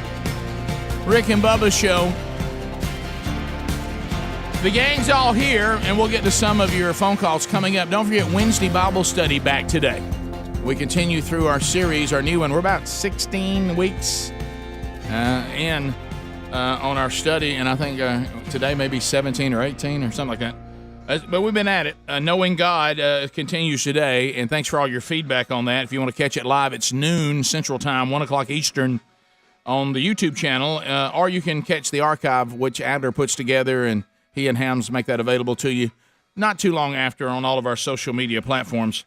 Bubba, here it is. The 71-year-old Bruce Jenner, and his new identity as Kaitlyn Jenner, is actively exploring, is what the phrase they're using, and I better move on because that term, actively exploring, a run for governor of California. Well, Rick, you know what I say, perfect. Mm-hmm. Perfect, just perfect. I think Kaitlyn Jenner would absolutely be the poster child for California. Yeah. Yep. So you talking about how strange it is to the rest of us? I think absolutely perfect. Go for it. Jenner probably win, by the way. Jenner, going away. If she could throw a little Spanish in there, I think she'd have it. Well, remember, Bubba, in California, all you have to do is say to not vote for me is to hate transgenders, and you're in. You got it. Because the last thing someone wants to be called in California is mean or unloving or bigoted or closed-minded in any way. Can't do that. Unless, of course, you're allowed to do anything except disagree with them, of course, as we said. Right. But anyway, so Jenner has a political consultant. Has anybody ever heard of Carolyn Wren? Is that some well-known political not consultant? ringing a bell with me. 71 years old, and said that this. Let's see if this is harkens back to Arnold when he was governor. Jenner refers to. I don't know. What can I say? One of the other gender? Because if I call it a her, that's a gender. If I call her a him, that's a gender. Do I say them? How about the politician formerly known as Bruce Jenner? All right, the politician formerly known as Bruce Jenner is a high-profile Republican and supported President Trump. How about that? But remember, Arnold sold us on that too, if you remember. That he was Get down! Get down! Get down! It's 7 o'clock. Get down! Get down! Be careful. That's what he said. So in the past, I can't help it. In the past, her manager, Speedy, get down! Get down! Tell him to close the curtains. Sophia Hutchins had shot down reports of Kaitlyn's interest in a gubernatorial run, but not anymore. Not anymore. Not anymore. Somebody cue up Houdini Freaks Come Out at Night. I think that should be our new California politician bed music. Greg, I know we have to do this every single time, but I just want to say this again. I want to take this picture that I have here, and I want to show it to you. That at one time was the world's greatest athlete. Doesn't resemble that Wheaties box at all. No, there it is. I mean, Rick. And Greg, I want you to show you what shoes are being worn. This is. This guy was. Well, like I said, the Kardashians. We blame the Kardashians. I grew up watching that Olympics. I was in 6th grade. It was 76, right in there. Montreal. Mm-hmm. Yeah, I mean, I remember that. That was Sugar Ray Leonard was boxing. Oh yeah, had his girlfriend girlfriend's photograph taped to his sock. Got in trouble for that later on, but. It was a great Olympics because it was the bicentennial of the country. Everybody was patriotic. Sure. And I remember that. Rick, I remember I didn't even like Wheaties, and I think we bought a Wheaties box with Bruce Jenner on the cover. Yeah. That's just bizarro. Let me just. I still haven't really. I just I can't. Now, how many kids does Jenner have? A whole bunch. Yeah, I'm talking about 6. There's a bunch straight up. I think he's got about 6. Yeah, so can you imagine? Because he had 2 with what's her name. I think he had about 4 before that. Yeah, I think it's 6. He was a race car driver. I mean, the guy. Come on. Yeah. Look at that. When you say Bruce Jenner's done it all, I think you've said a lot. When you win the gold in the decathlon, you're a really good athlete. I mean, you're a powerful human being. Yeah. Mm-hmm. So the world's greatest athlete, not this league, not that league, not college, not the world's greatest county athlete. champ. Not county not champ. county all-star. All county second team. You're the world champ. I'm gonna go with this again. Best in the world. I'm gonna try this again. The world. And this artist Nothing feminine about him. Nothing. Not trying to spook anybody in here, but we do this before. And I'm going to put this under the guise of that terrible topic we do from time to time, the things that we don't know that are ahead for us. Because if that everything y'all just said, look on YouTube right now. Let's say we're all sitting around watching that, and I know we were little kids to some degree. We were. Say you're a time traveler. I'm a time traveler. That's where I was going. Yeah, and all of a sudden y'all are watching this, and I show up and they go, "Who are you, sir?" And I said, "I'm from the future." And they said, "Why are you here to talk to us about the future?" I'd like to talk to you about Bruce Jenner. Yeah, look at him. What do you think about him? The world's greatest athlete? Hey, what do you think about him, time traveler? He's the greatest athlete in the world. And really, if you think of masculinity, this guy right here by the world standard is and I said, well, I'm going to tell you something about the future. He had great hair, Rick. I mean, you know, he had praise leader hair. I mean, it was great. Yeah. And we're all sitting around going, and we got our Wheaties boxes, and we're just clutching them. And I said, somebody hand me one of those. Channing USA. Somebody hand me one of those Wheatie boxes. You said, time traveler, please don't take our Wheaties box. I'm just going to hold it for a minute. And you hand it to me, and I point to his picture on the Wheaties box, and I say, in the future, this guy right here will live as a woman named Caitlyn Jenner. You would look at me and you would have said, not the world's greatest athlete. You would have said, time traveler, you're out of your mind. You're not a time traveler. So under that. You know what, Rick? At one point, if he said time traveler, I would have probably give him time traveler. I would have give him, I would have listened to the argument because, that kind of thing interests me from science. But once he said that, you say no way. I would have See, thought, you know what, need to lock him up. My mind was doing a little something different. I was time traveling, but imagine Jenner coming back from the future and meets his old self and says, and I could see Bruce going, "Who are you?" And I'm like, "I'm you," and I'm in a dress. Yeah, and here I am. I mean, think of that. Are you now female Bruce? No, I'm just saying I'm sounded like you were. Well, Caitlyn and are Bruce you Caitlyn? Caitlyn comes back from the future and meets Bruce and says, "I'm you from the future." So while he was in that victory moment. Now get ready for you to have chills all over your body. What's coming ahead in our future that we don't know about? Greg in a dress. No. Oh, boy. Rick and Bubba, Rick and Bubba.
35 minutes past the hour of the Rick and Bubba Show.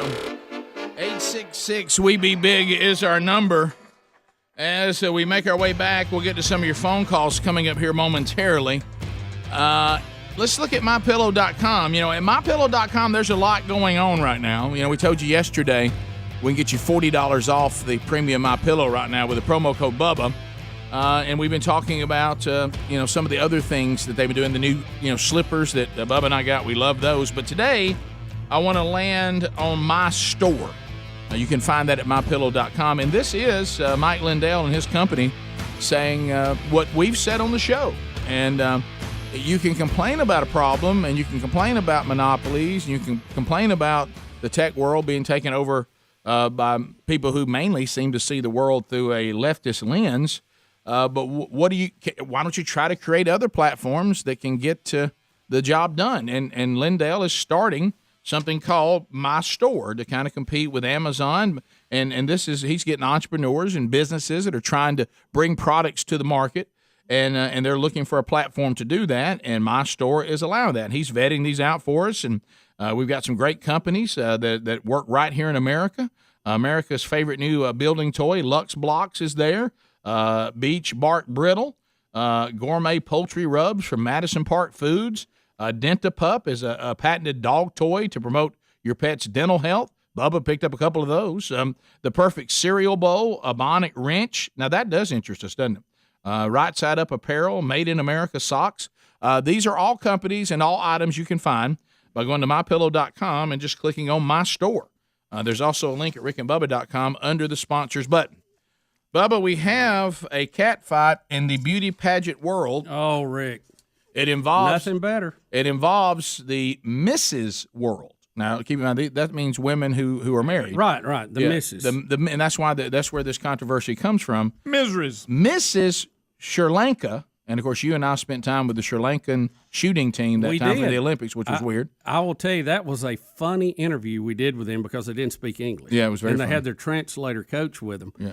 And when he gave them our intro as the two sexiest fat men alive, they started laughing. They couldn't believe it. And I remember we said, hey, it's international. It's just internationally funny. So Mrs. Sri Lanka was the winner of the Miss World contest, but she has now been left with head injuries because I guess the Mrs. World that is now going to step down and she's the next one removed her crown on stage and claims she can't be Mrs. World because she's divorced.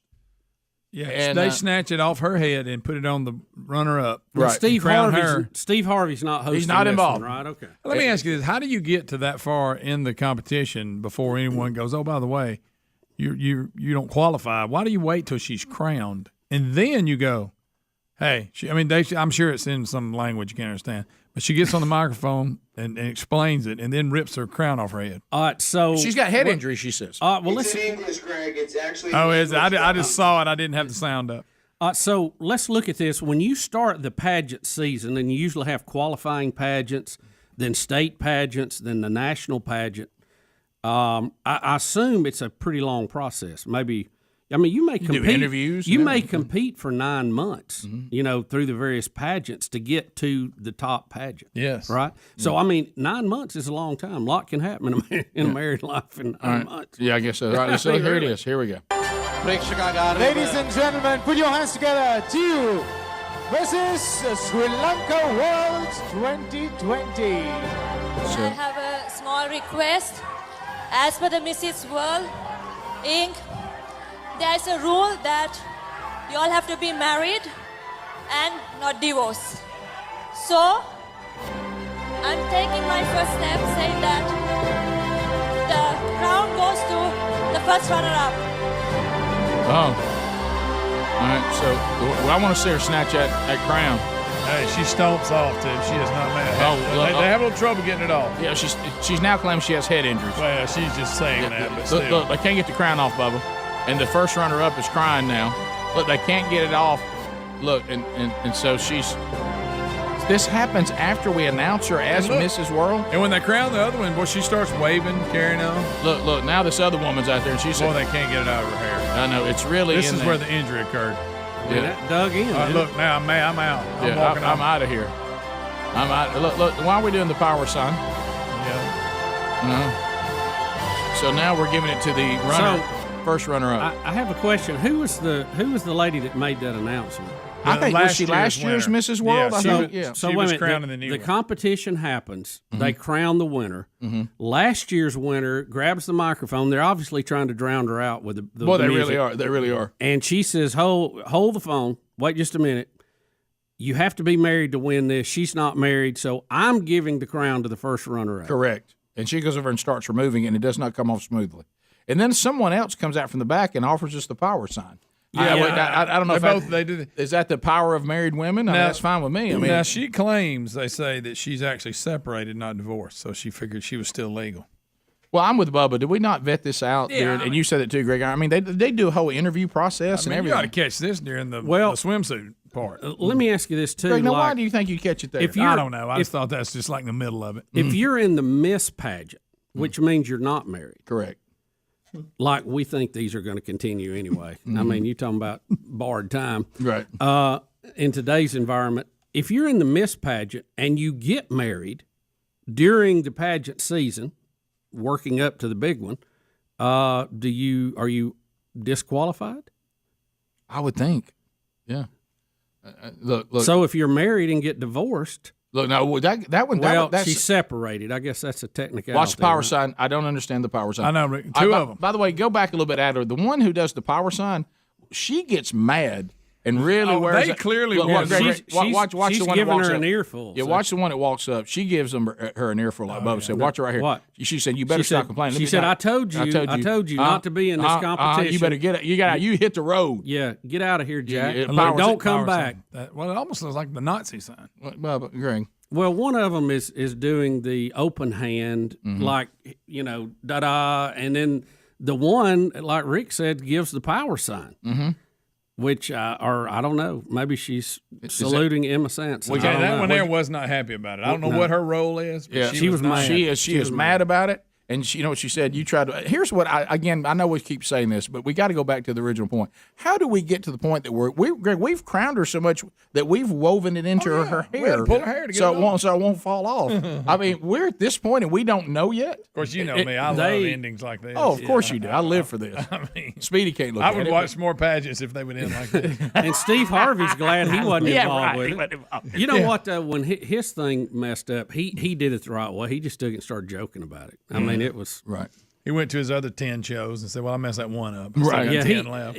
we watch Family Feud got quite Harvey a bit overload. with him on it. And by the way, the best host by far that's ever done that. But they had a pageant question the other night, and you know how he just looked and he said, "So y'all gonna give me this pageant that's question?" good. That's good. Yeah. Oh, that's funny. So do you think he's now bumped the great Richard Dawson? Oh, absolutely. Not even close. Not even close. Bubba. Richard Dawson wasn't that funny, and I couldn't understand him. Right.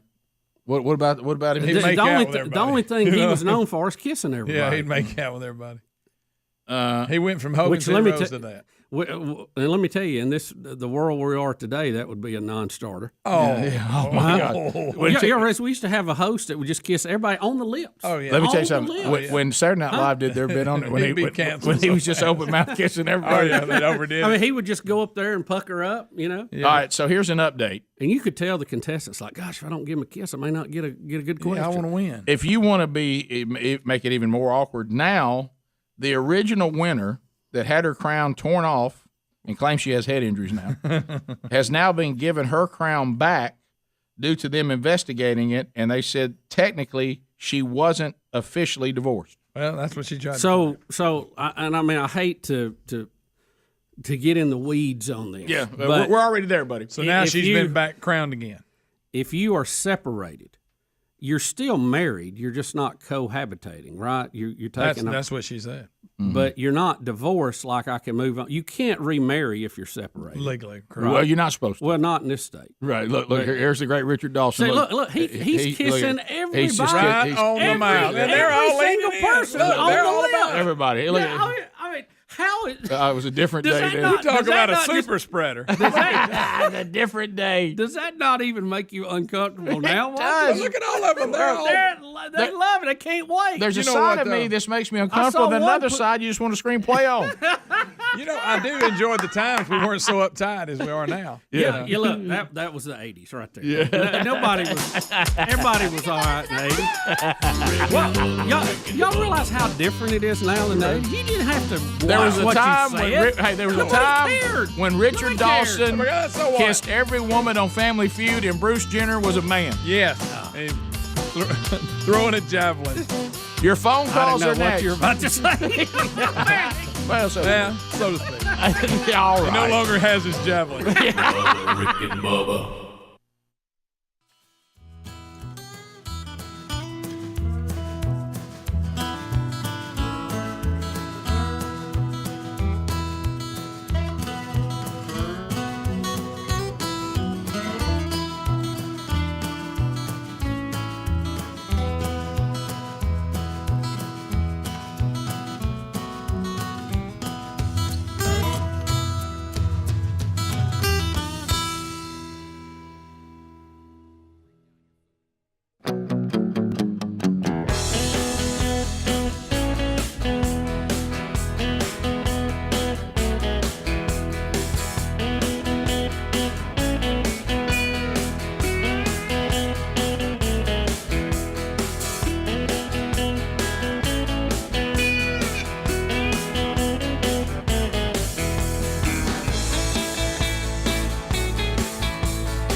10 minutes now to the top of the hour. The Rick and Bubba Show, here we go. Lines are available at 866-WE-BE-BIG. And we'd love for you to come in and take a chat right now. Perry and Murdahl will line them up. All 10 lines have just been made available, so if you move to get in right now, you can. 866-WE-BE-BIG. Come in there, we'll get you lined up, ready to go, making comments, asking questions, bringing information to the table. We are staying away from meaningless shout-outs, shameless plugs, baby predictions, that kind of stuff. Not allowed in troll, and it will receive an instant buzzer. So be aware of that. As you're lining up your phone calls to come in, excited to be moving to Cleveland, Tennessee for a big event coming up on Friday. I'll be speaking there at Fieldwoods Water, taking faith outdoors at First Baptist Church in Cleveland, Tennessee. This obviously has a little bit of a men's ministry foundation, but this is an event they do where the whole family is invited. There'll be exhibitions and demonstrations going on in the great outdoors. I'll be speaking at the actual service part. Looking forward to being with all of you in Cleveland, Tennessee at First Baptist Church on Friday. Coming up on April the 22nd, Bubba, I talked with our friend Charles Billingsley yesterday. How's old Pink Shirt? He is doing fantastic, and he and I will be together as First Baptist Church Opelika goes into year 2 of the men's discipleship strategy from themanchurch.com. They were one of our first clients.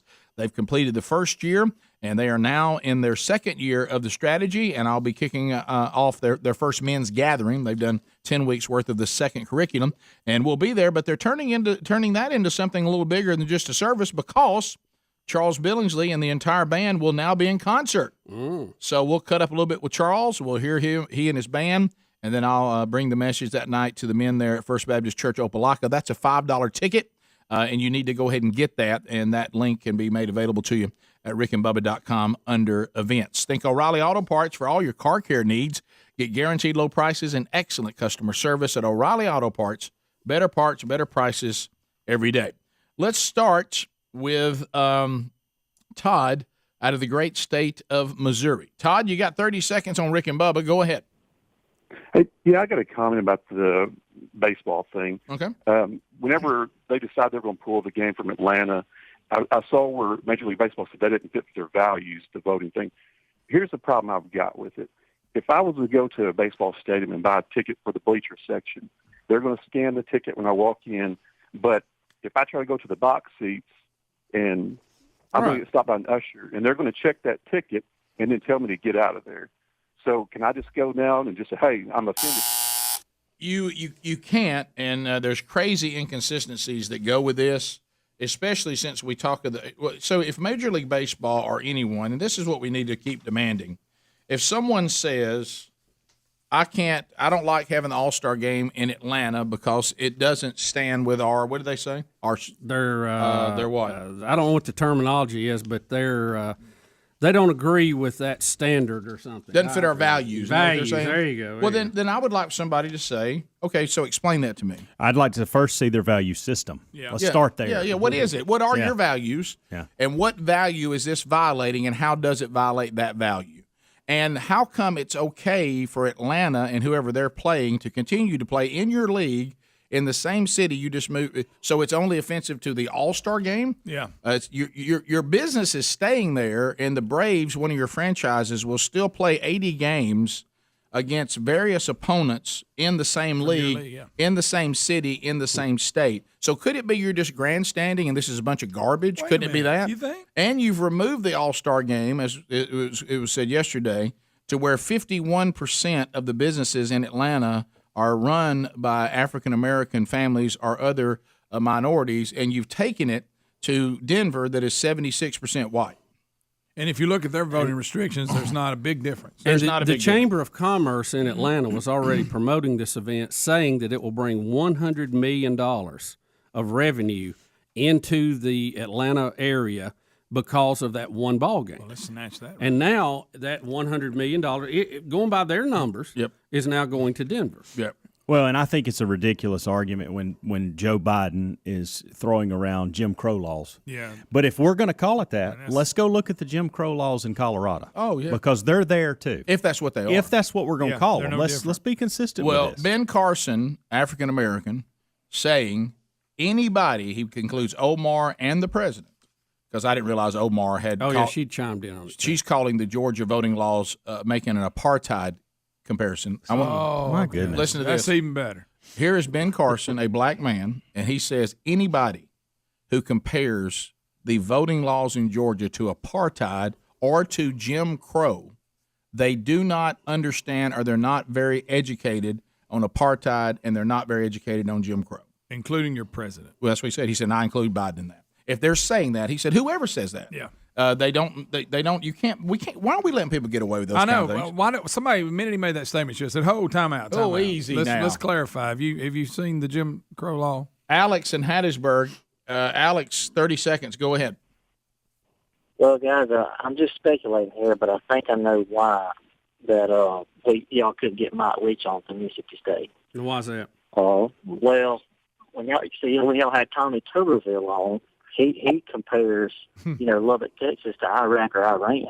Yeah. So just putting two and two together, they might be a little gun shy that something like that could happen again. So. Yeah, in all fairness, Tuberville only said Iraq. He did not include Iraq. He did said Iraq. And technically speaking, he the was landscape making a joke. Looks similar to Iraq. It's very desert-like. Yes. Let's go to. He didn't mean it offensive. He was making it funny. You're right. Well, he drew But of course, if it had been in the 80s, everybody laughed. Sure, they now, this day and time, I'm offended. They'd have laughed and asked him to kiss their wife. Yeah. Sure. All right, so poor Richard Dawson. We were looking at some of the video. He hits everybody. I bet he plants kept it a on head them. cold. Yeah. He had as many germs as he was exposed to. 1017. And all of them leaning in. Oh, they were waiting their turn. Scottsboro, Alabama. Jordan standing by. All right, Jordan, fire it in there. All right, Jordan, what's on your mind? Welcome to the show. Hey, Rick, you were talking earlier about Bruce Jenner not interested in making a gubernatorial run, and I thought him transgender into being a woman meant he wasn't interested in anything to do with goobers. Oh, all right. My goodness. That's funny. I don't care. That's funny. I know we've all had a lot of growth. He's clear That's on this funny. stance. Wow. This seems to be kind of inconsistent. Let's go to, that's awful. Brian in Alabama. Brian, welcome to Rick and Bubba. Go right ahead, buddy. What's on your mind? Hey, Brian. I have to make reference to the athlete formerly known as Bruce Jenner. Just can't let this go. But I see a Back to the Future movie in the making. And the Browns guy to make the DeLorean a three-seater. Pick this cat up and go show him in the future that he's thrown his javelin away. We can't find it. I can't. I hope they go back to a time when they have cell phones. And I'm gonna try that actually work. That'll make a phone call. This is a new training exercise I'm gonna throw on the audience. If we're gonna continue to have talk radio, okay. If we're gonna continue to have talk radio, which features calls, right, most of the time, and you're kind of thinking, I think I'm gonna call that show one day. I want you to call friends and family, check your phone, and test it. Give a test and call. ask them. Say, you think I ought to call a talk show? How does my phone sound? Do you think it sounds good enough? Should I come off the Bluetooth? Should I hold it up against my head? Let me try different things, and then you tell me if you were hosting a talk show, which one would sound the best. And if you get thumbs up, if you get a passing grade, go back to that exact spot. Okay, don't move. Yeah, don't go drive back to down the right road. where you were when you put an X on the floor and test it right there. Top of the hour. Rick and Bubba, Rick and Bubba.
6 minutes past the hour from the broadcast plaza and teleport.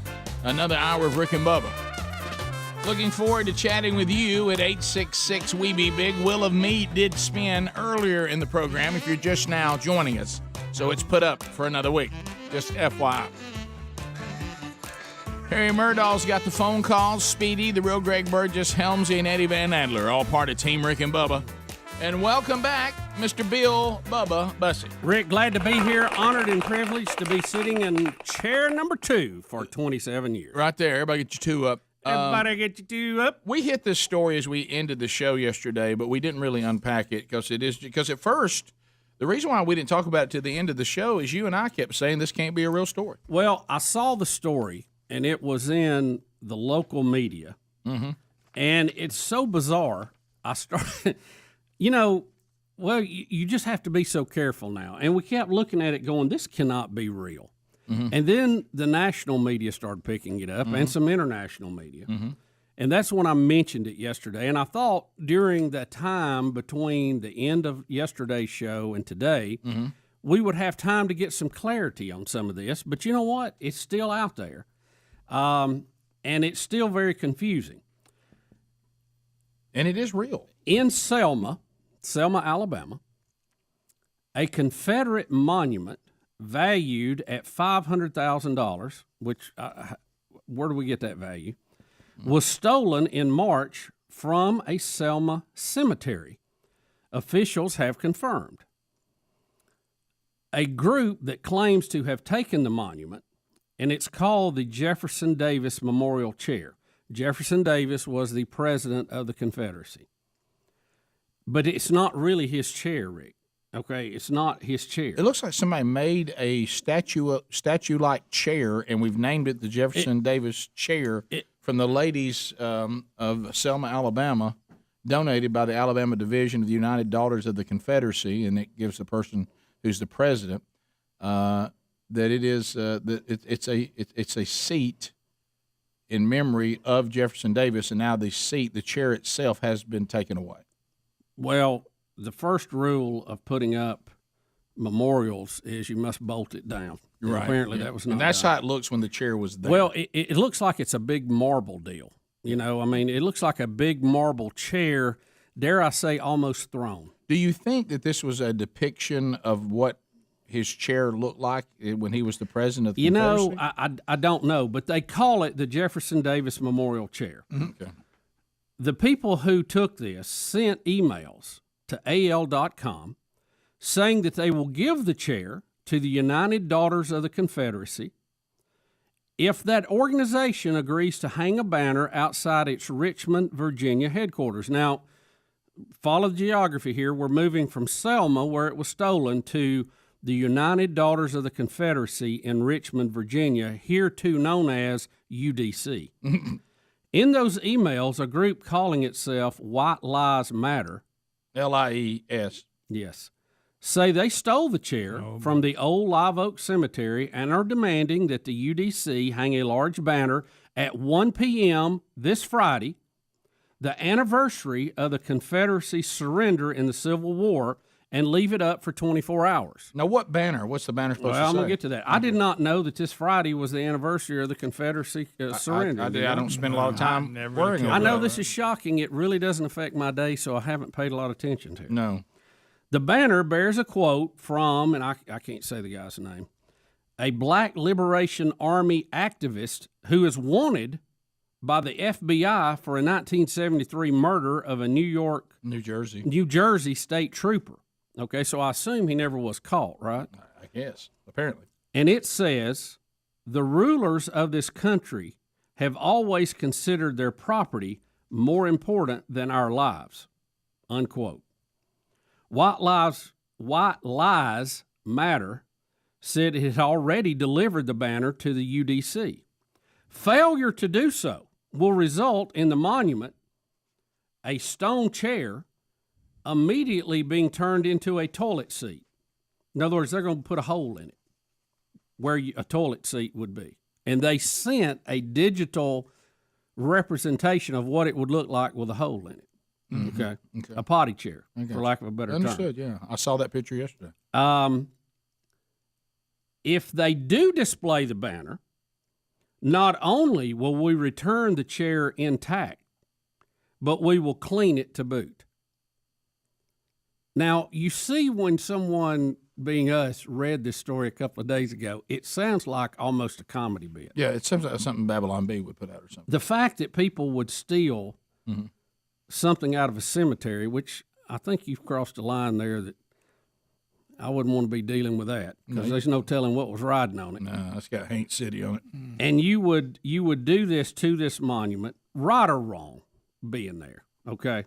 I'm not justifying it or saying it shouldn't be, but it was in a cemetery, okay? And that you would turn it into a toilet seat, which apparently is the ultimate disrespect for this, unless you put this banner up that they're wanting to be put up. And saying if you'll do it, not only will we return the chair, we're going to clean it up for you guys because it's a mess. Look, it's been out in the weather for I don't know how long, 20 years or something, 10 years, 11 years now. And it's a mess. Now, I got an email from someone who lived in the area, said they were very familiar with it because they used to play tag around the cemetery as small children, and that was the home base. If you want to have some fun with it, the district attorney there is named Michael Jackson. That's funny. You see when you when you read this story, you see why. You go, is this real? There's just too many bizarro things in this. But apparently it is real.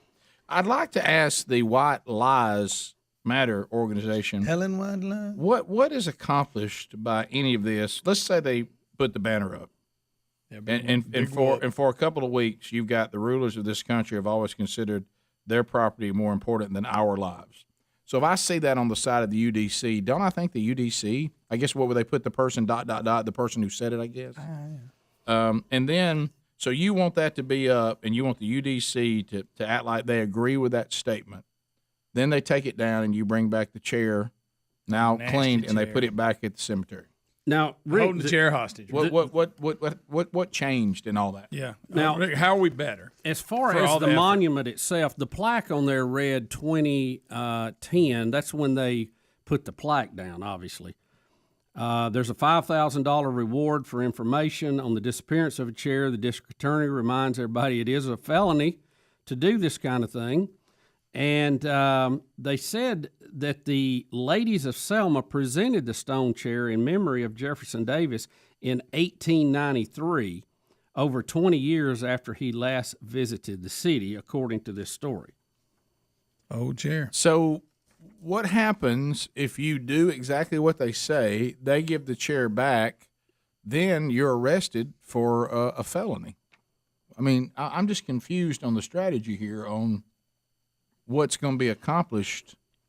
You know, you understand, and it's wrong, but you understand other kidnappings. The goal is for us to somehow get the ransom and get out of the country and get to freedom with the money. Yeah. Okay. I mean, that's horrible. No one should do that. And it's a terrible idea. And rarely is that ever pulled off. You're not condoning kidnapping. I'm not condoning kidnapping, but I understand at least the terrible idea. No, but of it the has end a purpose. game. And I can't. Does anybody know anybody that's ever got away with that? I know. But anyway, so who'd want to keep up with that thing? It must weigh tons. But I've got a chair that what I'm going to get and be charged with a felony for stealing because I guess I didn't think that through. Yeah. But all I got out of it was a banner hung up in Virginia for a few weeks. Yeah, they didn't really change anything. The White Lies Matter group put out some more verbiage about all of this. They said, talking about the chair, they said all that's left of the nightmare is an obscenely heavy chair that's a throne for a ghost whose greatest accomplishment was treason. Treason wasn't exactly proven. Well, now we're back to not understanding the Civil War. We're splitting hairs on our definition. Bubba.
21 minutes past the hour of the Rick and Bubba Show. We're back, 866 We Be Big. Hello. Thank you for being with us. Much to do going forward. We look forward to chatting with you some more, finding out what's on your mind. All right, so let's get an update on the various allegations against various men out there right now. So I have no update on Cuomo. The last we heard from Cuomo, there were all kinds of allegations against him for inappropriate behavior, but that's kind of gone silent. I haven't heard any updates on Cuomo at all. I haven't heard any. Deshaun Watson has had women come out and defend him. Last time we checked in there, it was 21-18 accusers versus defenders. But there has been an official lawsuit now launched against Deshaun Watson that features the 21 women that were making their allegations. They have officially launched a lawsuit against him. And our deal is that all these people involved should have their day in court, should walk out the process.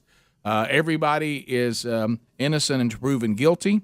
The left does have a little problem when it's one of their people because they said that you don't have a process, that all women should be believed, meaning all these men are guilty until they prove that they're innocent. Not exactly how we do the judicial system here in our country, but it seems to be a new demand from the mob. But now we are following also Matt Gaetz. This thing with Matt Gaetz is getting odd. Today, there seems to be some indication he's had some allegations against him, one of them that is very, very bad, including underage allegation with an underage girl. Now, again, these are allegations, just as Deshaun Watson, just as Cuomo. But today, something interesting has come out that is being reported, is that he went to the president for a preemptive pardon when the Department of Justice were questioning his associates about some of the allegations, and he wanted just a preemptive pardon. Now, you'll see even the president retweeting some of the things he was saying, because as soon as you're removed, all of us that have been on the far right have been defending you and have been advancing the Republican right agenda. We're all going to be attacked and be made victims by the left when they get in control. They're going to try to come get us all, and said it will be, I think the word he used was a bloodlust that will not be quenched by the left, who would try to destroy all of us that they hate when we don't have you as our protection. Would you go ahead and give us all a pardon? Now, looking at the 116 pardons that Trump did hand out, there's not one that was preemptive. So, and if that's a true request, it was denied. Yeah, who knows? Yeah, who knows? And I don't know him. I like what he does representing Florida in Congress. But I don't know his personal life. And like you said, we have due process for that. If you've been wrong, file charges and let it play out. But can you get a preemptive pardon? I don't even understand what they're asking for. Well, looking at this report, the people who are in the know saying, yes, the president does have that kind of power to say, I put a pardon on anything that may be coming. I'm with you. How can you have that? But according to this story from DailyMail.com, the president does have that power. It was not used. Let me be clear. They said of the 116 pardons, none of them were preemptive. Yeah. So Gaetz is getting. He's definitely in the crosshairs. As you said, in his personal life, is he a person that has done these things that are now being, alleged? I have no idea. But we should work this out, just like Deshaun Watson and Cuomo. Or anybody, man or woman, if you're accused of something, there should be due process, and if it's proven that you've done these things, you should be punished or removed or whatever is allowed under the conviction.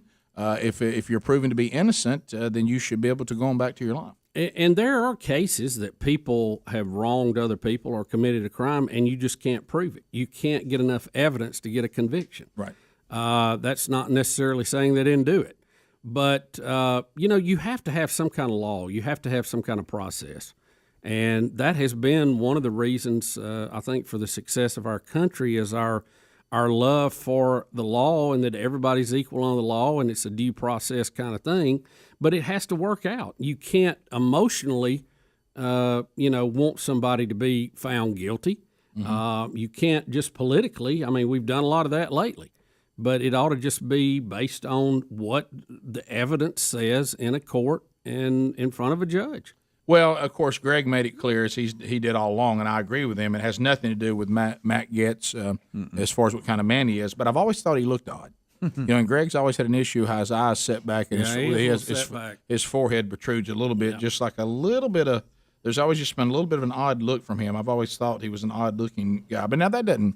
I mean, there's a lot of odd-looking people that. Yeah, you know, I mean, it's just a little. I mean, he probably doesn't have to wear sunglasses, but I mean. Well, oh my.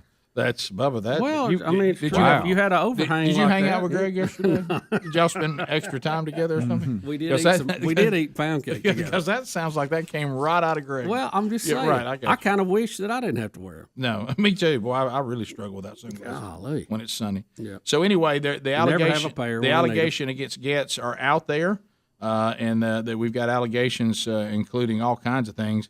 That one of them, I don't know if y'all read this Harry Potter themed type deal. Careful. And they're saying that he had Apple Pay records that show that he maybe was buying things that would not be appropriate. So we don't know. Well, Snow White wasn't in this, was she? No. He says that this is an attempt to destroy his political career and people who have tried to extort money from him, as much as $25 million from his family. So anyway, don't know the people who the people who have been accused of trying to extort money. They are also saying that is not true. So this was kind of funny or strange. Let me say, funny is not the right word. Strange about this is he said that someone in the DOJ had said, "Well, we'll lose this investigation for $25 million." That's a big price tag. Yeah. I mean, you don't hear of hostages for $25 million. No. I mean, you don't pay hush money for $25 million. Well, let's face it. I mean, we've got documented cases of that. It's a lot lower than that. So why in the world did they ask his family? I mean, are they that wealthy? Well, I don't know. I'm with you. That's a big number. Now, they're denying doing that. You're right. He is saying that took place. No, the guy, did you hear what he said? He said he did ask his dad for $25 million, but it was for a charity. Or to free his No, I saw one. So he could, it was somebody being freed out of Iran, right? Yeah, it was some charity deal that would go and fight for the release of these political prisoners, and it was his brother in Iran. It's Dave McGee, right? And he said, I was trying to get $25 million from his family to help rescue American hostage Robert Levinson from Iran. I don't know. I don't even know what that is, but anyway, so all these people. There should be due process with everything involved, and hopefully justice will be the final conclusion in all these allegations and cases, and we'll see. Yeah, and look, there's right and wrong. Doesn't care about your political party. There's failures by everybody, right, to say the least. But so we need, as a group, everybody, we need to seek justice and fairness and everything. Right. But at some point, everybody's worldview is going to have some consistency to it. Yeah. I mean, we got to. Speaking of that, I did laugh. I got to see The Chosen first episode last night. Yeah, that's good. That was good. Are you with me, though? They really didn't care for the Samaritans, did they? No, they did not. And Samaritans apparently didn't like them. Samaritans did not like. How about the guy who threw a rock at Jesus?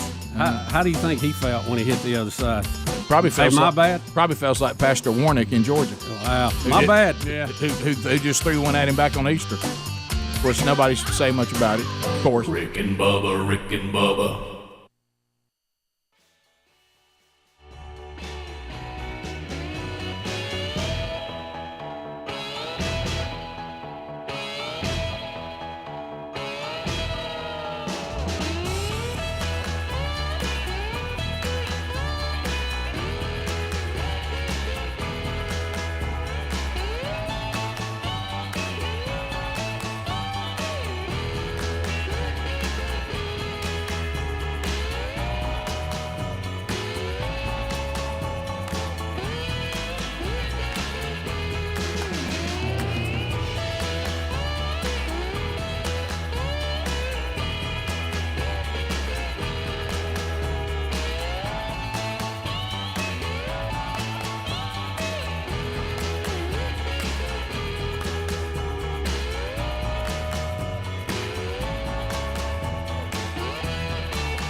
It is 35 minutes past the hour, and the Rick and Bubba Show is with you, and I thank you for being here. Our phone calls are coming in at 866-WE-BE-BIG. Let's chat.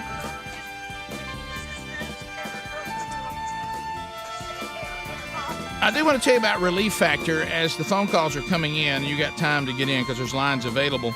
I do want to talk to you about Reed from South Carolina. Hey, Reed, thanks for your email. He said, my knees were shot from old sports surgeries and working on concrete floors for years. The pain was terrible. After just a week or two of taking Relief Factor, I could tell a difference. Not totally gone, but the pain level was reduced enough to make a notable difference. And after 2 weeks, my pain was reduced enough to make noticeable differences. And after 2 weeks, my pain was almost totally gone. Also, a side benefit was the pain in my feet due to sensitive nerves also has subsided almost 100%. The tingling and painful shooting sensations are practically gone. Well, this is great hearing from Reed in South Carolina. Relief Factor, it's another success story, and somebody who's having some major problems with pain. You may be having some aches and pains from exercise, overexertion, aging, everyday living, and Relief Factor is all natural, 4 botanicals, and this may be exactly what you are looking for. If you'd like to get a 3-week supply, you can do that for only $19.95. So do yourself a favor. If you're having issues and nothing seems to help, why don't you try Relief Factor? For over 70% of the people who try the 3-week starter pack, it works for them, and you may be the next one. So go to relieffactor.com right now or rickandbubba.com. You'll see right there under the sponsors, you'll see where you can get yours. Click on that and have them send it to you, and hopefully we'll get an email just like this from you. Let's start with Eric out of Columbus, Mississippi. Eric, you got 30 seconds on Rick and Bubba. Go ahead. Morning, guys. How are y'all? We're good, man. Hope you're okay. Just wanted to ask Greg kind of how the repair work on his roof was going after the recent tornado damage. Still in the process. Still the insurance determining what's this and that and everything. So got to actually meet the guy out there today. It's kind of frustrating, isn't it? It is. But I'll tell you what I am working on, and we'll probably be working on for a long time, is trees and limbs. Trees and limbs. I got piles everywhere. Yeah, that's all you got. You know, it's the insurance thing. I mean, we got to have it and good to have it, but it's almost like every time you keep paying and paying and paying and go years and years and years and years and years and years and years and years and never make a claim. Boy, all of a sudden you make a claim, suddenly, buddy, you really get put through the filter, don't you? And it's kind of like, I thought that's the reason why I've been paying you all this money all these years is for moments like this. So hopefully, well, you just got to get the paperwork done. That's, it's a lot to do. But and I always enjoy talking to the people who repair the problems, the car people, the house people, the repair people, and ask them which insurance pay the best. I mean, the sales presentations make them all look pretty good. Yeah, they do. But which ones really do what they say they're going to do and actually work? That's important. You might be surprised. The first adjuster come out around, not the roof, but the other parts, and she did really good. She did. She was very thorough. So I get it. Hey, there's a lot of people. Yeah, there's a bunch, and a lot of the holdups just trying to find time to be there. Demand, yeah. Is your roof? Was it just shingles, or did it have any physical damage? It looks just blown a bunch of shingles. We had to cover. It was down to the decking. So yeah. Bunch of them were blown all over the place. I keep finding them everywhere. Did the roof was it picked up at all or anything? No, there's no leakage. You have a structural guy look at it and be sure. Yeah, it's just been because sometimes it'll just pick it up and set it back down, and it does a lot of damage. Shows up years. Now you're the one with all the leaks. Yeah, I got leaks now. Hey, yeah, you're the master of leaks. Yeah, no problem with leaks. You don't have a leak again. Yeah, I do. Are you again, Bubba? Yeah. That same one? Oh, I got plumbers. They're right. They're at the house right now working. Do you ever get to the point where you just say, "Look, I'm holding everybody hostage. Nobody can leave till this is done." Have they been what there if you so looked much? And I was like Granny Clampett, and I had my double barrel out there by the van, going, "Nobody's leaving until this is Have done." they been there so much your dogs have stopped barking at them? Yeah, they just think another relative's walked in. Well, in all fairness, though, it's intermittent, so it's hard to. I told Betty last night, I said, do not cut the fans on. Leave everything wet so they can find it. Jim in New York. Jim, welcome to Rick and Bubba, buddy. Go ahead. Hey, guys. As I say up here, if you're going to dump on Trump, you can't go slow-mo on Cuomo. He is a bad dude. We know that up here. But notice how people like him and like Matt Gaetz, they're basically disliked in their own parties. And if you're a bad guy, conservative, liberal, it doesn't matter. Bad guys are just seen as bad guys. Nobody's going to defend him. Going to let him hang him out to dry. And I think what Gaetz did with girls, I mean, come on. I was once in high school and college. Well, if it's true, Jamie, you have to go back to just like with Cuomo, too. I don't agree with you on Cuomo. I saw the left falling all over Cuomo as if he was the greatest thing that had happened and would probably be the next president. And I don't know if you, I mean, let's get a book out on how you lead through. Now, when he's in trouble, there may be people that have had enough because there's too much smoke now and people know there's fire. And there's no doubt if the allegations against Gaetz, if they turn out to be true, then that's a very bad person. But again, we can't live in a society where any of these men or women or whoever's being accused of anything, that we immediately start saying that the allegations really happened. Now, we may find out that the allegations are 100% valid. Right. And when they are, then we speak on it about how atrocious it is and how horrible it is. And I know we're in a time that says we don't do that anymore, but that doesn't mean that's right. And that applies to all of them. Yep. You know, and I don't know any of them personally, but just the way they govern. Do I like the way that Gaetz sees the world politically? Oh, absolutely. Versus the way Cuomo sees it? Yes, 100%, full disclosure. But I don't know either one of them as human beings. But we'll see how these allegations go and if they can be validated or not. And then if they are, then we're okay to say that's disgusting, that's a horrible person, that person deserves to be removed, this person deserves to be charged, this person should get this punishment. Then we do it. And I know sometimes in this shoot, ready, aim society we're in, we don't like that. We want it to be trial by mob, but that is not the way to go. No matter how you see things politically. Including if you agree with me politically, we can't get into this. I see things through my red or blue glasses, and that's the end of it. There's just certain things that are right and wrong, and we do have a due process in this country. And if we leave that, it's going to lead to chaos. Yep. Let's get, because then what happens when someone is exonerated? You know what you never see? We never go back and repair that. Right. Well, you can't. You really can't. Yeah. So we'll see. Let's go to Lori in Huntsville, 100.3 The River. Lori, go ahead. Hey, guys, I just heard Greg rant going on about his insurance and stuff, and one of my favorite best ofs is hearing him rant about insurance. Yeah, I'm not out loud every time. Were you ranting on insurance? Not in this particular case. Everything's been handled really well up to this point. You're talking about in the past. Yeah, in the past, you're right. In the past. This particular now. We'll find out today, but up to this point, I've been very satisfied. Well, yeah. And have you noticed the adjuster never comes out when it's time to pay your rate? They never adjust that. Why are they adjusting the payout? Well, we've said this, and Lori, this may be what you're talking about in Greg's I want that guy that sold me, promised me all that stuff. Yeah. Where's he at? Well, we talked about this on the air, and Greg, you and I both have talked They love about it as long as you don't use it. Yeah, you and I have talked about that on the air many times. Really, insurance it's a bet. Everybody, we're giving money, saying, I bet my house will be torn up at some point. Yeah. And then they come back and offer you the insurance and take the payments from you, saying, we bet it doesn't. Yeah. Life insurance. We bet we're going to get more. Life insurance, we give money saying, I bet I die young. And the life insurance company says, we bet you don't. Yeah. And then you get car insurance. Let's see who's right. You get car insurance, and I say, I bet you I'm going to have a wreck. And they go, we bet you won't. And then and if it starts looking like you're more apt to have a wreck, it starts going up. Wait Watch a minute out. now. Wait just a minute. Watch Yeah, it. the odds are stacked in their favor, no doubt. Yeah. But you got to have it. You're glad you got them when you need them. It's kind of like a lawyer. Let's go to Dave in Cape Girardeau, Missouri. Dave, go ahead. Hey, yeah. So I cut a lot of grass for a living, and all I do is listen to the radio. So I appreciate you guys keeping me busy from Thank you. 6 in the morning till 10 a.m. I wish I could have you guys on all day long. Thank you, Dave. Very nice. But we listen to country radio, and one of my biggest pet peeves is all this pop coming in the country. And I believe somebody said that country music was a fast track to a successful music career, and I don't know if they think we're just stupid or. It's got a little.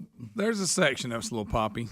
Yeah, well, that happens in any. Yeah, it's entertainment. Something became the thing. Now we got to put 1 million of them out till everybody gets tired of it. Then they'll swing back the other way. Well, but that went on with boy bands. That It's going on with everything. goes on. Hair Styles, metal. everything. Yeah, remember back in the hair metal days, Oh, yeah. everybody signed one of them bands. And I don't know how to break it to you, but in the entertainment business, if something works, everybody will try to cash in on that until it runs out. Get it while you can. The cow is dry. Move on. And then you'll have some people come on like we've had that'll say, well, I'm going back to the way it was. And then there'll be people that's like Dave that says, well, I'm going back over here. And then that becomes successful. Yeah. And then you have people start acting like they're from the older era. If that's what throwback now. Yeah. Now I'm outlaw country. 15 minutes to the top. More Rick and Bubba coming up. Rick and Bubba, Rick and Bubba.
the gravy, please.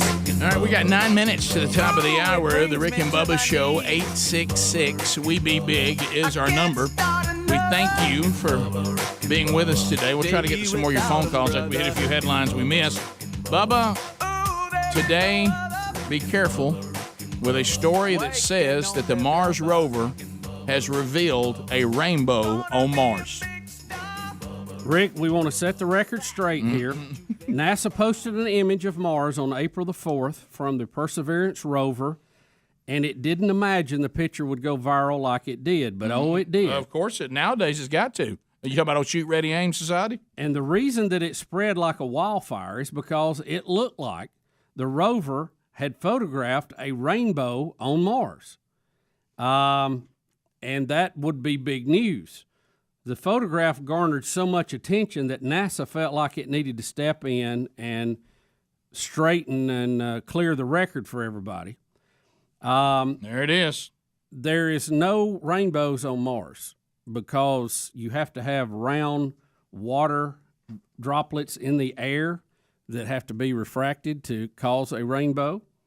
But what actually was happening here, they call it a haze cam lens flare. Mm-hmm. And this is similar to what you remember when everybody used to think they were getting orbs on digital cameras. There's situations where digital cameras, because of the way they encode information, you can get these strange light things that happen, and it fools the sensors on them, and it'll actually make it look like it's something that it's not. It's aliasing in the digital world. Right. But in this case, you basically have light that come in at the certain angle, at the certain time, at a certain amount, and it causes what they call a lens flare or a breakdown. Like here, you see there's a little bit of, looks like a rainbow coming from the sun on that. But it's an error. It's not real, and there is no rainbow on Mars because it's not raining there. You have to have water droplets in the air for it to actually be a rainbow. But it was a pretty picture. Yeah, no, this is not and it news. was interesting to begin with. Yeah, this is not good Looked news. like Lubbock, Texas. Greg, it's not good news for the LGBTQ that already posted the picture that Martians love our movement. Yeah. Now, you make fun. Well, when I first that saw would it, have been the first thing. Of course you would have. When I first saw it yesterday, I thought, wow, how are they getting a rainbow up there? There must be more water than they thought. Yeah. But they're saying, no, it's actually a lens error. Yeah. Greg, there it is. Flare. Greg, there's Lubbock, Texas. There it is. Beautiful Lubbock, Texas. You know, they did drop Ask off Coach. the little helicopter, and it has survived away from the mothership for several days. I think they took it on a little test flight. So we'll get more of that in the near future. Bubba, this goes back to what we were saying earlier. Drones on Mars. Drones on Mars. The left right now in our country, they got a lot of problems with consistency. I saw this story we had laid out today. You know how people are pointing out that all these boycotters of Georgia do business in China? Yeah. And even the Major League Baseball is getting into a huge deal with China.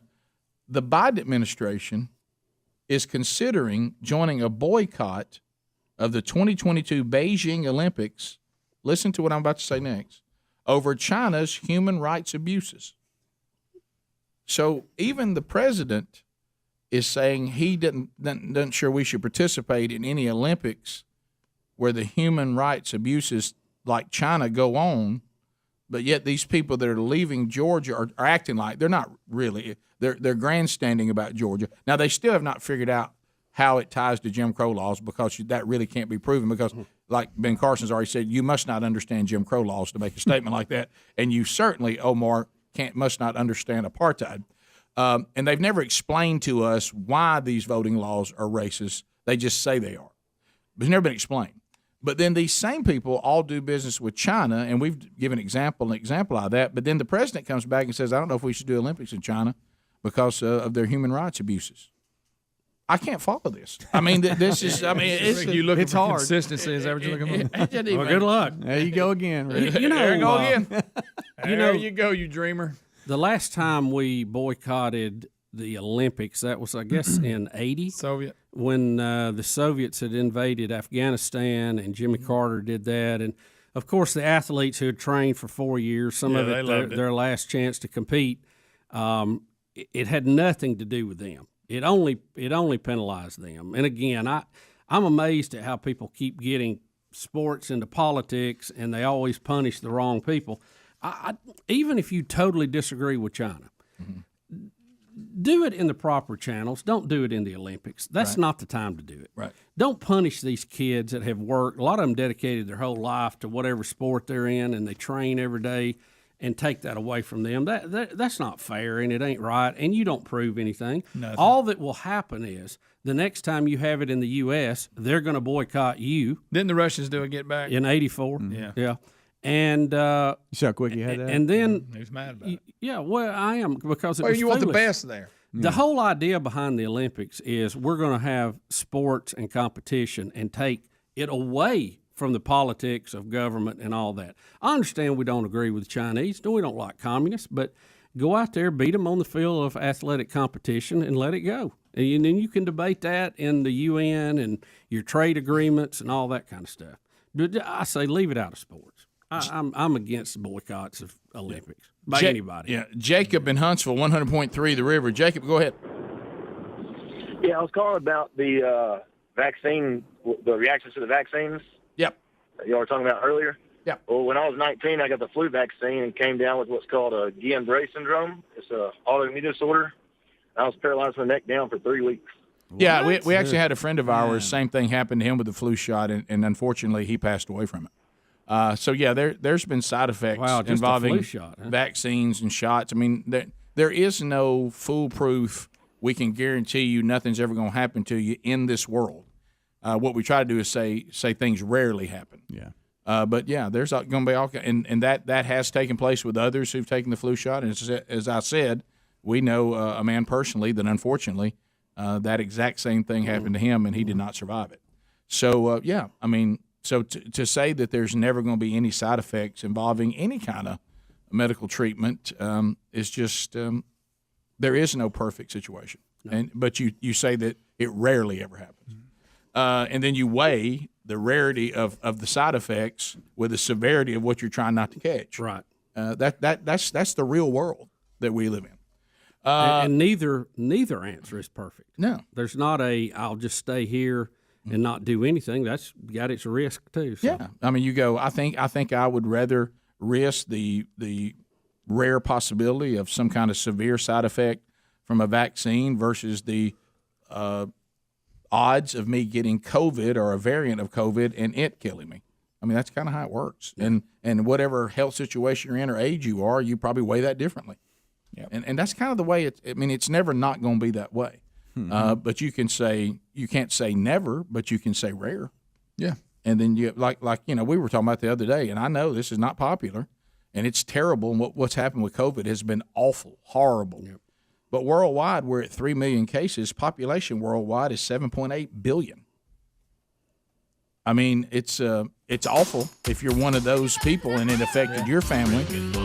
But really, you can say even death from COVID, the percentages there are not very high.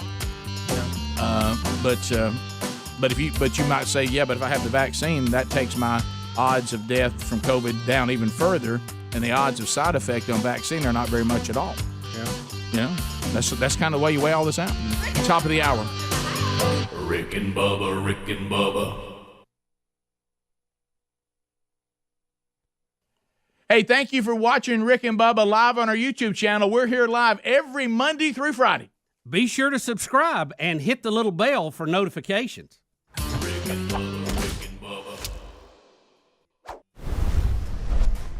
Ooh, it brings me to my knees. Rick and Bubba, Rick and Bubba. I can't start another Rick and Bubba, Rick and Bubba. day without him, brother. Rick and Bubba, Rick and Bubba. Ooh, there is no other Rick and Bubba, Rick and Bubba. waking on their blubber. Rick and Bubba, Rick